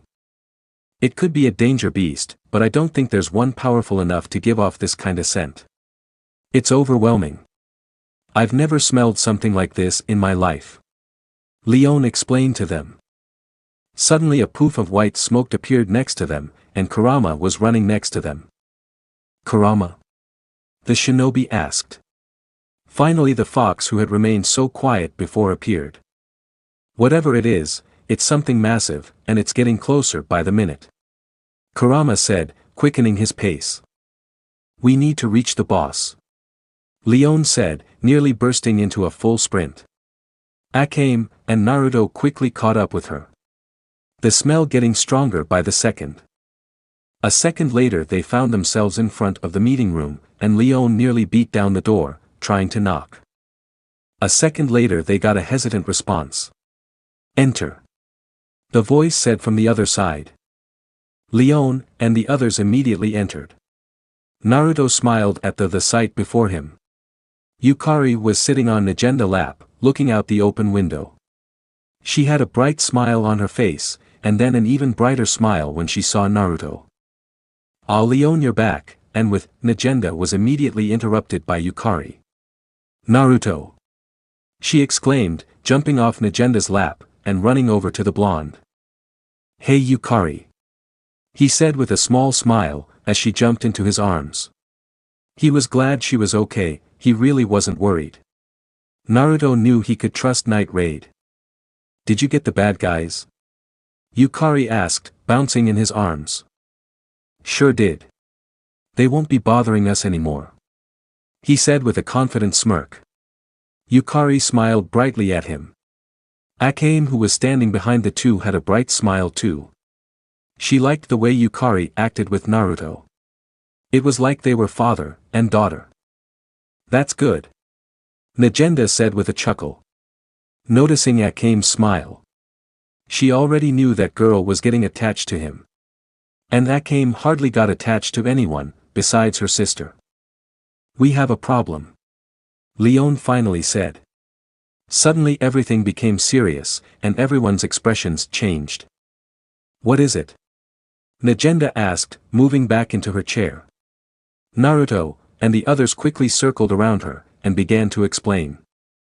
While they explained the situation to her, Kurama became increasingly anxious. The same for Leon. Naruto was the only one to keep his cool, even though the smell was much more potent now. After they finished explaining, they all eagerly stared at Negenda, who simply sat in silence, taking it all in. "I see," she finally said, leaning back and crossing her arms. "So what is it, boss?" Leon asked, almost jumping up and down now. "It's a danger beast, all right," she simply said. Akame and Leon froze. They had never expected this. It seemed impossible to them. Naruto, on the other hand, just kept a calm expression. He knew now wasn't the time to freak out. Besides him and Kurama had taken on two other danger beasts with ease before. "What?" Akame stuttered out, she still couldn't believe this. How was a danger beast that powerful? "No way," Leon said with face full of shock, thinking almost the exact same thing. "It's a Kaiser-class," Negenda revealed, leaning forward. "Kaiser?" Leon asked. She had never heard of such a danger beast class in her life. Whatever it was, it couldn't be good. They're a step above ultra class. No one knows much about them. Although they're extremely dangerous. I only know about them because I was a general in the Empire. Negenda explained to them. You were a general in the Empire? Naruto asked, a bit shocked. He was most surprised by the fact that she used to be general, then the giant monster coming to kill them. That's right, about half of us are. Bullet used to be an officer, Lubbock was a soldier under my command, and Akame was an assassin for them. She said, motioning to the girl. Naruto immediately turned to her, with surprise. He had no idea, but he was sure she had her reasons for not telling him. But Akame put her head down in a sense of shame. She should have told him. But now he found out from another person. Now instead of the warm feeling in her stomach, it was replaced with a sickening feeling. Was this embarrassment and shame? We're getting off topic here. Leon said, seeing Akame's face, and trying to change the conversation. Right. These things are extremely intelligent, and massive in size. The Empire has a flee on site order for them, and you're saying one's on its way here? Negenda asked. That's right, it keeps getting closer, and closer by the second. Kurama said, finally speaking. Why? Negenda asked the ancient fox. It's probably because of me. Kurama simply stated. His eyes were fixated on the window, and the forest outside. Where the large threat made its way towards them. And me as well. Naruto said with a frown. Explain. Negenda asked. It probably feels the power coming from Naruto, and feels that its territory is threatened. Leon butted in. That doesn't explain why it hasn't attacked before. Negenda said, recalling how long they've been here. Night raids never had a problem like this before. It wasn't threatened before by anyone. Meaning none of you were strong enough to scare it. Kurama said with a slight chuckle. Why was it wherever Naruto, and him went things like to fight them? Just how strong are you, Naruto? Leon asked, staring at him with wide eyes. Well, I did kill these two beasts called Tyrant, I think. He said, scratching his head, trying to remember what exactly happened. Everyone in the room besides Yukari, went wide-eyed with shock. The blonde's feats just kept piling up. What? Leon shouted out, with anger, and a hint of annoyance in her voice. I killed them to be exact. Kurama said, staring back for a split second. Again Leon and Negenda began to freak out. Akame was also a bit surprised. How in the hell was this boy able to do so much? Leon and Negenda faces would eventually get stuck like that if they kept getting this kind of news. Leon finally calmed down, and tried to speak. But she was able to finish her sentence, because that's when the roar started. Everyone would remember that roar forever. It came through the open windows. A monstrous, and loud sound. It was far in the distance. It was the type of noise that no one would ever want to hear. It shook everyone to the bone. Even Naruto. What the hell was that? Leon asked, clearly scared. It's 5 miles away. Kurama grunted, with anger. Naruto was a bit angry as well. This thing just thought it could waltz us on in here, and run over everything. Oh, Naruto had way different plans for it. Suddenly the blonde felt Yukari's grip tighten 10 times harder around him. He looked down to see the little girl buried in his chest. She was clearly shaking and scared. Naruto knew he needed to calm her down. Hey! Don't worry. I won't let that thing get near this place. But it didn't help the little girl, as she still clung onto him.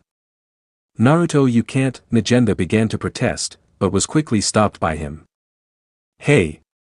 I'm not going to let this thing hurt anybody here. Especially my precious people. He shouted out, looking down at Yukari, and then over to Akame. He wasn't going to fail, he was going to save everyone. His resolve would not be broken. Negenda stared at him for a moment. She didn't want to send in one of her own to get killed, but then again she really didn't know how powerful the blonde was. But then a brilliant idea crossed her mind. If Naruto took it out, then the Revolutionary Army could take credit for it. She looked at him for a couple more seconds, before reluctantly giving her answer. Go. Najenda said. Shocking both Akame and Leon. Najenda, you can't be, Leon began, but was interrupted by the boss. He's going, and besides we'll let the Revolutionary Army take credit for the kill. It's going to boost public opinion. Najenda said with a stoic expression. She knew that if the rebels took credit, then even the nobles will begin to think twice about their strength. Go Naruto. Najenda said with more force to her voice this time. Right. The blonde said, turning back to Akame. Watch Yukari for me. He said with a sincere smile. He knew he could trust Akame out of all the people he knew in this world. A split-second later, bullet burst through the doors open with everyone else. Boss, did you? But he was immediately interrupted by Naruto, who flew past him like a orange flash. Naruto's on it. Najenda said with a smirk, watching them all act clueless for a moment. But Najenda finally noticed that Akame wasn't faring too well. She was now acting a bit anxious like Leon. Only she was acting like it only after a certain someone left. She had to admit it was cute. She had never seen her act like this. Something wrong, Akame? Najenda finally asked. Akame immediately turned to her, and gave a hesitant shake of her head. Najenda already knew what she wanted. She needed to go after him. Go. Najenda said, with a stern and frank expression. Akame immediately gave Yukari back to Najenda, who was fairly happy about it, and a second later she sprinted off, following the blonde. Naruto, being as fast as he is, already made it back to his room. He was currently looking over all of his equipment and gear. We got everything, Kurama? The Jinchuriki asked. The Nine-Tails Wood was currently on the blonde's shoulder, looked down at all the gear they had with them. He had a small amount of kunais, shurikens, and one lone set of chakra knuckle blades. 2 sets of jounin attire, and 1 set of Anbu attire. The outfits were all for prank purposes back in Konoha, but now they meant something else to him. Something more to him. Well, we didn't bring much in to begin with, Kurama said, with a grumble. Wishing the blonde had brought more gear with him. Let's see what we got here. The Jinchuriki said, picking up one of the jounin outfits. For the longest time this flak jacket was a symbol around the shinobi world. To many it meant hope, to some it meant a challenge, and to others it meant fear. He looked at it for a moment, before looking down at his lone outfit he had. It had many rips, and cuts along all parts of the jacket, and pants. Not to mention most of his right sleeve had been destroyed. He knew it was time. Naruto slowly began to take off his clothes. Just as he slipped one of his sandals off, Kurama's eyes were immediately glued to it. There was something in there. Hey kid, what's that? The fox asked, moving closer to the sandal. What's what? He asked, in the process of taking off his jacket. In your sandal. The fox asked. Kurama picked up the sandal with his small paws, and tossed it over to Naruto. The blonde, trying to ignore the smell, looked down into his sandal. What he found confused him. It was a seal. Huh? A seal? He asked, with confusion. Why would there be a seal in his shoe? Before Naruto could even think, Kurama undid the seal, and 2 things instantly appeared on his sandal. That's the... Kurama paused, as he stared down at the objects. They were 2 articles of clothing that he would always remember. In front of the 2 laid 2 long white-sleeved haoris. Both had red flames on the bottom, and writing on their backs. My dad's haori. The blonde said, picking one of them up. Even though he only had his pants on, he didn't hesitate to put it on. He looked at himself for a moment in the mirror he had in the room. He turned around to get a look at the kanji on the back of it. Kurama was the first to notice the difference. The writing's different. The fox pointed out. Naruto looked down at it, and raised an eyebrow in confusion. Instead of the symbol for fourth, it said, sixth. The sixth Hokage? He asked confusingly. Had one been named since he went away? There's another one, Kurama said, pointing down to the second Hiyori. The blonde reached down to pick it up, and as he did, a folded piece of paper fell out of it. Huh? What's this? The blonde asked, as he unfolded it, and began to read it. Dear Naruto, I was going to tell you about this little hidden seal when, and if we return from the war. Or you find it on your own. Whichever came first.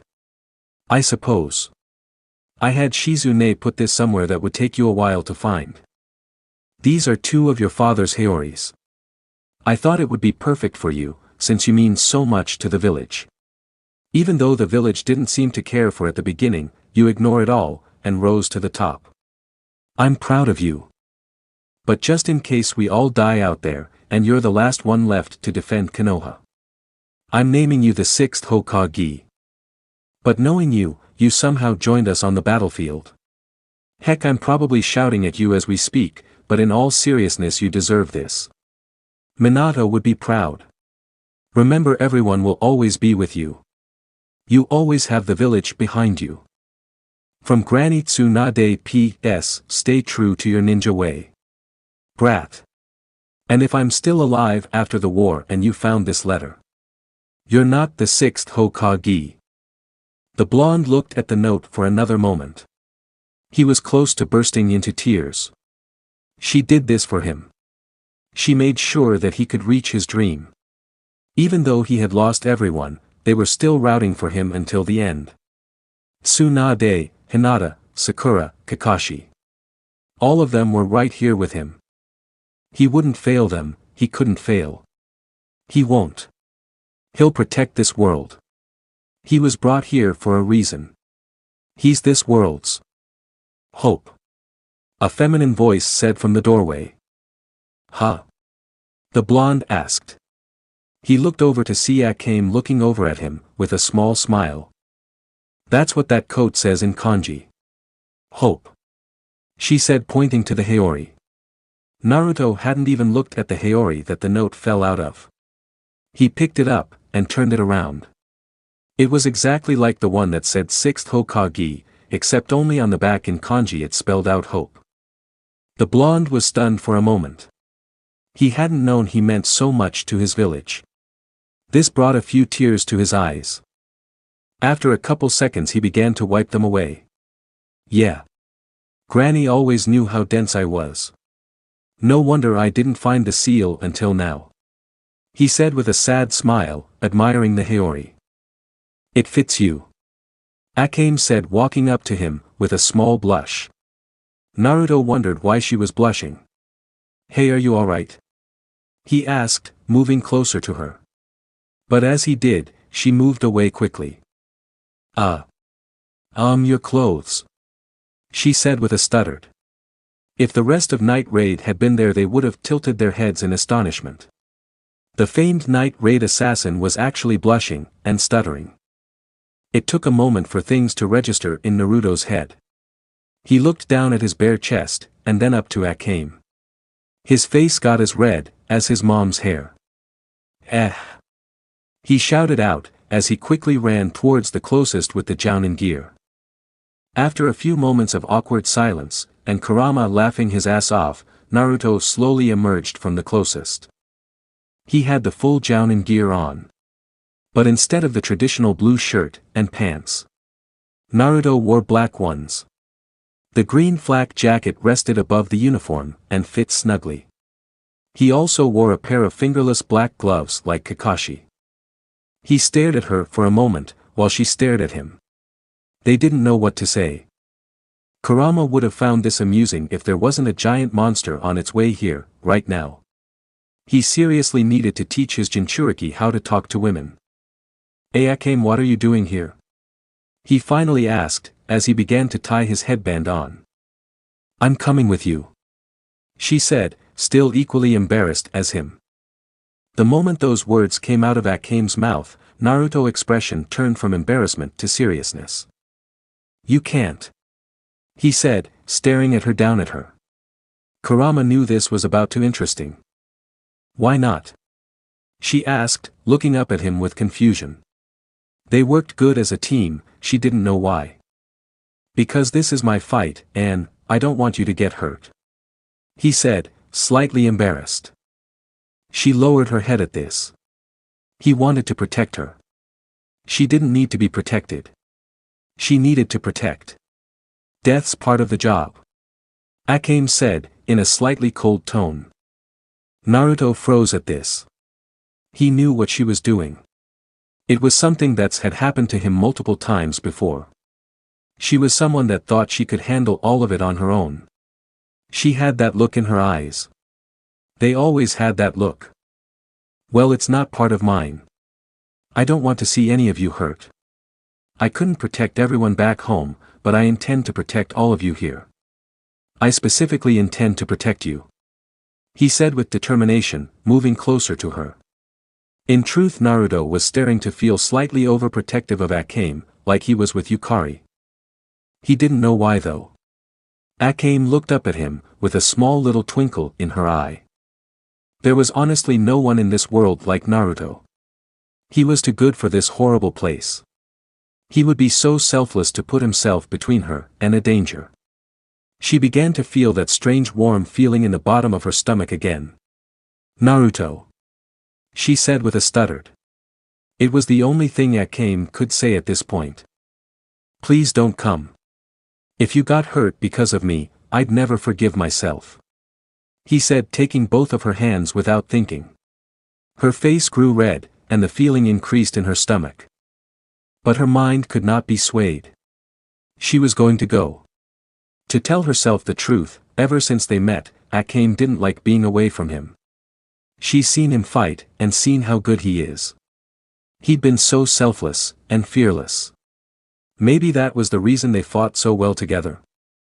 I'm still coming, she simply stated.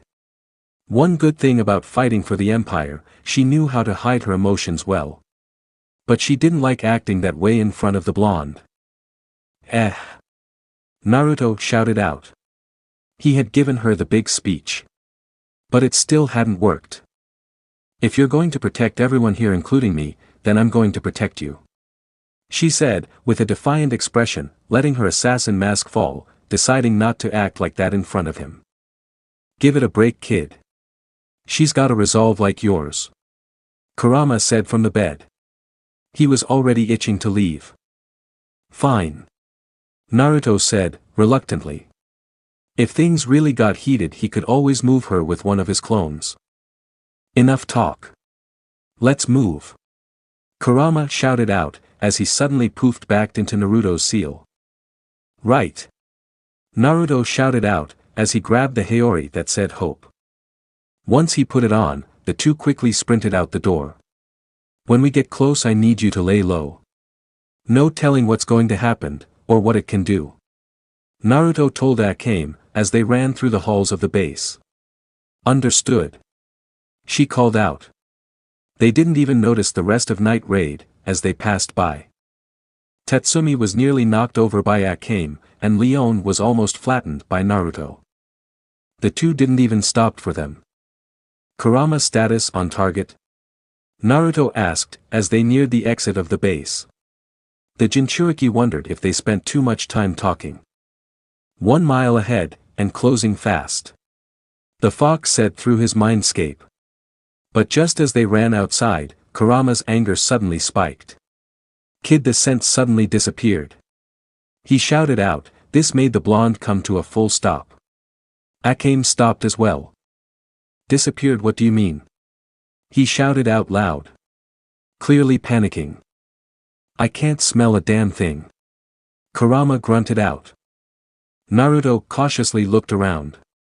They were right outside of the hideout. This wasn't good. It could cause major damage. Akame see anything? He called out. The girl quickly looked around. But all she noticed was the peaceful night air, and the sounds of animals. If there really was a danger beast here, it didn't feel like it. No. Not a thing. She said, still looking around. The two cautiously walked out onto the cliff side that stood in front of the base. They looked out into the valley to see if they could spot anything irregular. Naruto looked out one more time, before he began to speak. It has to be here. Spread out but he was stopped by the sudden and aggressive growling of Kurama. Kid under you. He yelled out, just as something else up from the valley. It was massive. The only thing Naruto could even say it resembled was a dragon. Except it didn't have any wings. But it had a long neck. It was easily double the size of the base. It was black with red, almost neon-like lines all across its body. It had equally red eyes. They were pointed straight for Naruto. But before Naruto could react, it moved with lightning speed. It snatched up Naruto, with its hand, and brought him up to its face. All in the span of seconds. Naruto! Akame shouted, with panic. This thing was way too fast for her. Damn! The blonde grunted as B looked up at the beast. Aren't you one ugly iguana? He said with a small chuckle. The Kaiser-class wasn't amused. Before Naruto could even think about doing anything else, the beast chucked him towards the cliffside above the base. Shit! He shouted out, as he flew over Akame. Who could only watch in horror. A moment later he impacted with so much force, that Akame felt the shockwave. A moment later her eyes widened in horror. Naruto! She screamed out, voice full of terror. He was defeated in seconds by that thing. The beast now looked down, menacingly at her. The killing intent this thing was giving off was insane. She had never felt something like this before. For once in her life. Akame backed away in fear. Akame! A voice suddenly shouted out from behind her. She swiftly turned her head, to see almost all of Night Raid standing in the main entrance to the base. Get away from that thing. Tatsumi called out, beckoning her to run over to them. But as she was about to, a massive arm slammed down right in front of her, blocking her means of escape. Damn you! Akame called out, as she pulled out her Murasame. The assassin quickly sprinted over to the exposed skin of the Kaiser-class. She was planning to end this in one hit. Like always, but as her blade hit its flesh nothing happened. The blade had made a fine cut into the skin, but nothing had happened. The wingless dragon just stared down at her. With a very pissed off expression. Murasame has no effect. She stuttered, backing away from it. The rest of Night Raid was busy trying to get their bearings of what just happened. The beast hit the ground near them so hard that a few of them were sent flying back into the base. Damn it, she needs our help. Let's get in there. Tatsumi called out, as he raised his sword, preparing to run out of the door. But he was stopped by Leon, who put her entire body in front of the doorway. Wait. She said, looking down at him with an intimating look. Nei-san. What are you doing? He called out, as Doya and Seo both agreed with him. The rest of Night Raid already knew what she was doing. They just watched the newest members, as they readied their taigus. We're no match for that thing. Leon said, crossing her arms. She wasn't going to move. She would let those three go there, and get killed. But she needs our help. Tatsumi called out, trying to force his way through the door, but Leon held her ground, and pushed him back. This caused the young man to fall to ground. She had to admit he had a good heart, but Tatsumi didn't see the full picture. No, she doesn't. Leon said, standing above him. Doya and Seo looked at her with anger. What? Tatsumi asked, also angry. The boss picked Naruto to take this thing on for a reason. She said, with a smirk. The three's anger quickly turned into confusion. Akame was breathing heavily, as she dodged another one of the relentless attacks from the Kaiser-class. This danger beast's attacks had a wide range, so she had to use all her speed and agility every time it tried to hit her. Hence why she was already exhausted. I can at least get this thing away from the base. She thought to herself. Scanning the area around the beast, she spotted an opening, and quickly took it. Barely making it past the creature, and into the forest below. But before she could even catch her breath, the beast was already on her. It slammed its massive arms with lightning speed towards her. Luckily for Akame, it missed by a couple feet. Instead, it slammed into the ground behind her, and sent her flying into a nearby tree. Shit! She said to herself. A second later, her eyes widened in horror. The danger beast now stood above her, looking down at her with great anger in its eyes. No. This can't happen. I won't be able to save my sister, or protect Naruto. She shouted out, as the creature roared down at her. There was no way. There was no way she was going down like this. Like hell. I'm not going to accept this. She screamed out, grabbing her sword, and putting it up defensively. The creature, with no hesitation, began to slam its fist down. Akame closed her eyes, and braced for the worst. Like it would help. But suddenly she heard an agonizing scream come from the beast. She opened her eyes. Get the hell away from her. Naruto screamed out, as he punched the danger beast again. This time with so much force that it was sent flying back, farther into the valley. She looked up in amazement, but then a second later she found herself on top of the cliffside again. She found herself in the blonde's arms. Don't push yourself too hard. You have other people that care about you, remember that. Naruto said, looking down at her with heartwarming smile. Naruto. She gasped, with wide eyes. The feeling in her stomach had increased tenfold, as she stared up at him. And now her chest had begun to hurt slightly. It's all right. He said, putting her down. The two looked at each other for a moment. For some reason Akame wanted to take in every feature of his face. The same could be said for Naruto. They kept this up for a couple more seconds before the sound of footsteps brought them back to reality. Naruto. You're both all right. Doya shouted out, as she ran up to them with the rest of Night Raid. The blonde smiled at all of them, and was about to say something.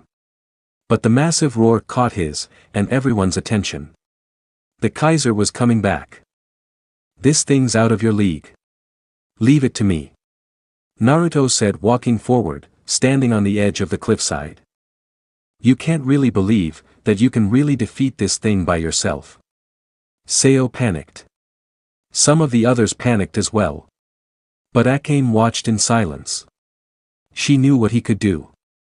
That symbol on his back really did represent him. The blonde simply chuckled, as he watched the Kaiser-class prepare for an attack. It began to gather energy all around its mouth. Similar to a tailed beast, when it prepared a bomb.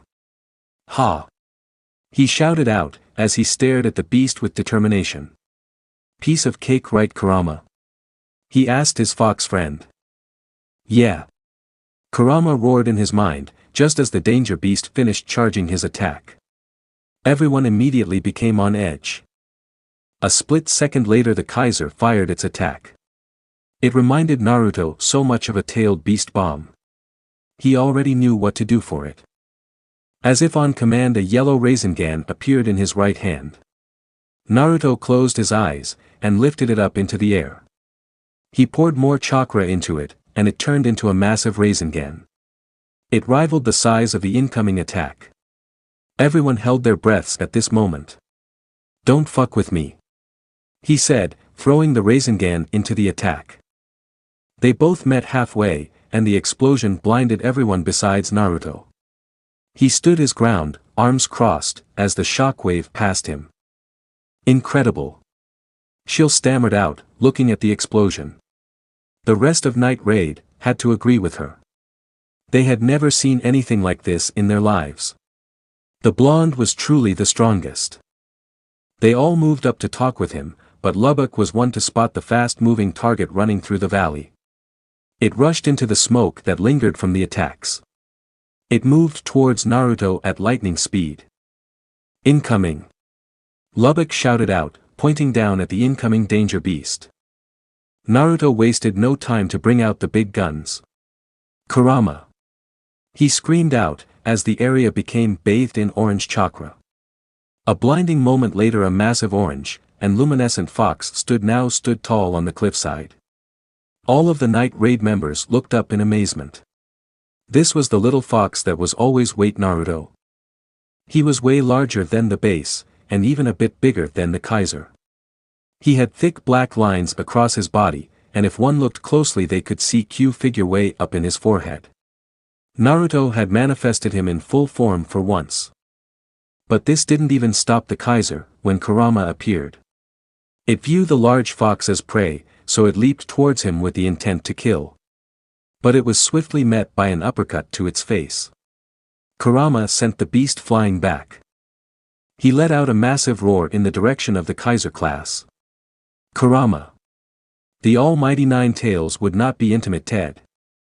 He sprang off the cliffside, and into the valley below. Landing on all fours, the fox didn't hesitate to sprint forward. All of Night Raid watched in astonishment from the cliffside.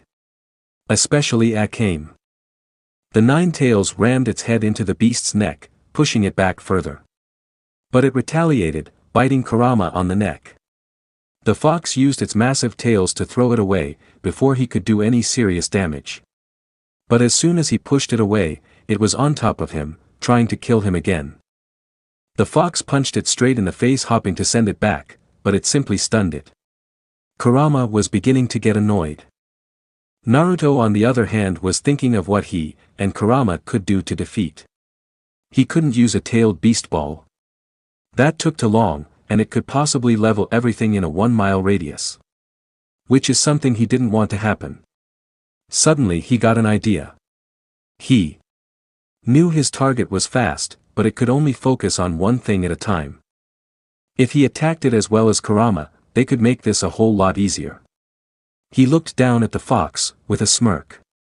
It could work. It's not enough. Kurama separate.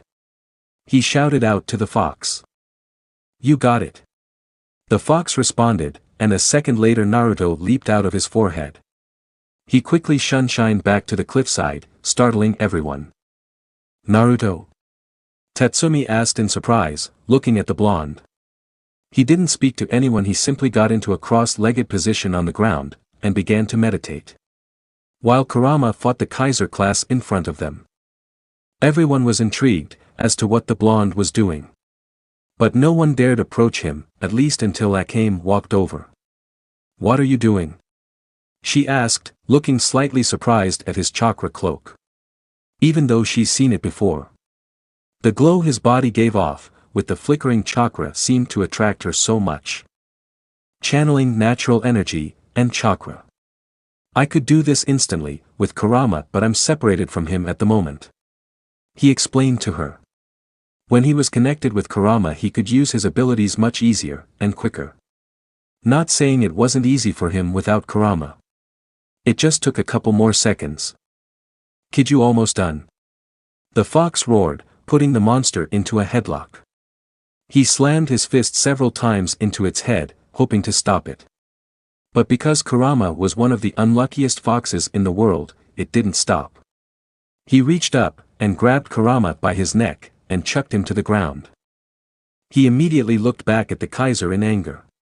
I'm getting real tired of your shit. He shouted, preparing a tailed beast bomb, but immediately stopped when he sensed his Jinchuriki immediately behind him. Kurama, duck! Naruto shouted out as he came flying through the sky. He still remained in his tailed beast cloak, but something was different. Around his eyes was an orange pigment, and his pupils now had the horizontal toad pupil, with the vertical QB slit. He had entered Sage mode, while in Kurama mode. But the real threat was in his right hand, what he carried. A flaming raisin shuriken. It glowed a bright neon red. The blonde intended to end this fight here. He flew straight through the sky, towards his target. Of course he wasn't actually flying, he had just jumped from the cliffside, and used the momentum to carry him. The Kaiser didn't even know what hit it, until it was too late. Everyone on the cliffside, including Kurama, watched in awe. Sage art, fire release Raisin Shuriken. Naruto screamed out, as he slammed the Raisin Shuriken into the beast's gut, forcing it to go flying into the air from the amount of force. The Justa was quickly ripping through the monster's skin and muscles, nearing its vital organs. It tried to fight back, but Naruto pushed it all the way through. Die! The Jinchuriki shouted, letting go over the Raisin Shuriken. A moment later then Justa exploded inside the Kaiser, ripping it clean open, forcing both it and Naruto go fall back to earth. As he stared at the body making sure it's dead, he felt Kurama slowly moved back into his seal. But as he felt it, he saw the creature still twitching, barely alive. Naruto would not stand for this. No, you don't. Take this. He yelled out, forming another type of Rasengan in his hand. One large Rasengan took shape in the middle, while three smaller ones took shape around it, and began to spin. Naruto knew this would take care of the job. He deactivated Kurama mode, and stared down at the beast, as they continued to fall. Planetary Rasengan. He suddenly shouted out, slamming the Rasengan into the open area of its chest, grinding up any organs that might have remained intact. Naruto suddenly began to feel weak, and he let go of the Rasengan, leaving it and the beast to fall to the ground very violently, resulting in a rather large explosion a couple moments later from the Rasengan. Naruto, who was still falling, began to consciousness. That was fun, kid. Kurama's voice suddenly rang out in his head. The blonde let out a small chuckle as they neared the ground. You get a bit roughed up there, furball. I have no idea what you're talking about. The Nine-Tails said, with a small chuckle as well. Night Raid watched as the blonde finally lost consciousness and smacked into the ground above the cliffside. His body skidded to a stop a couple feet away from the front entrance to the base. Naruto! Akame called out, running over as fast as she could to him. She slid over to him, picked up his head, and rested it on her two legs. A minute later the Uzumaki regained consciousness, and looked up at her with a smile. Hey Akame. You know, it's been a while since I did that. My body was not prepared for it. He said with a small laugh. You were incredible. Akame said, as she looked down at him. By now the rest of Night Raid had surrounded them, and were looking at Akame like she was crazy. The older members had never seen her act like this. It was almost like she was in love. Yeah. I guess I was. I'm just glad you, and everyone else is safe. He said, as he cupped her cheek before he faded from consciousness again. To Leon, who watched the entire thing happen, it seemed like both of them were in the beginning stages of love. As Akame stared down at the unconscious and bruised boy, her heart started to hurt a bit. She didn't like seeing him in this state. So defenseless and vulnerable. But this did give her an excuse to protect him until he got better. But still the problem remained, her chest still hurt. And her face got red, even though he was unconscious. What could it be? She narrowed down every possible solution, until only one remained. Is this love? She asked herself. So this part ends here. I hope you guys enjoyed this video, so quickly like this video for second part of this series. And comment down below your thoughts about this series. And now it's time for me to go, bye.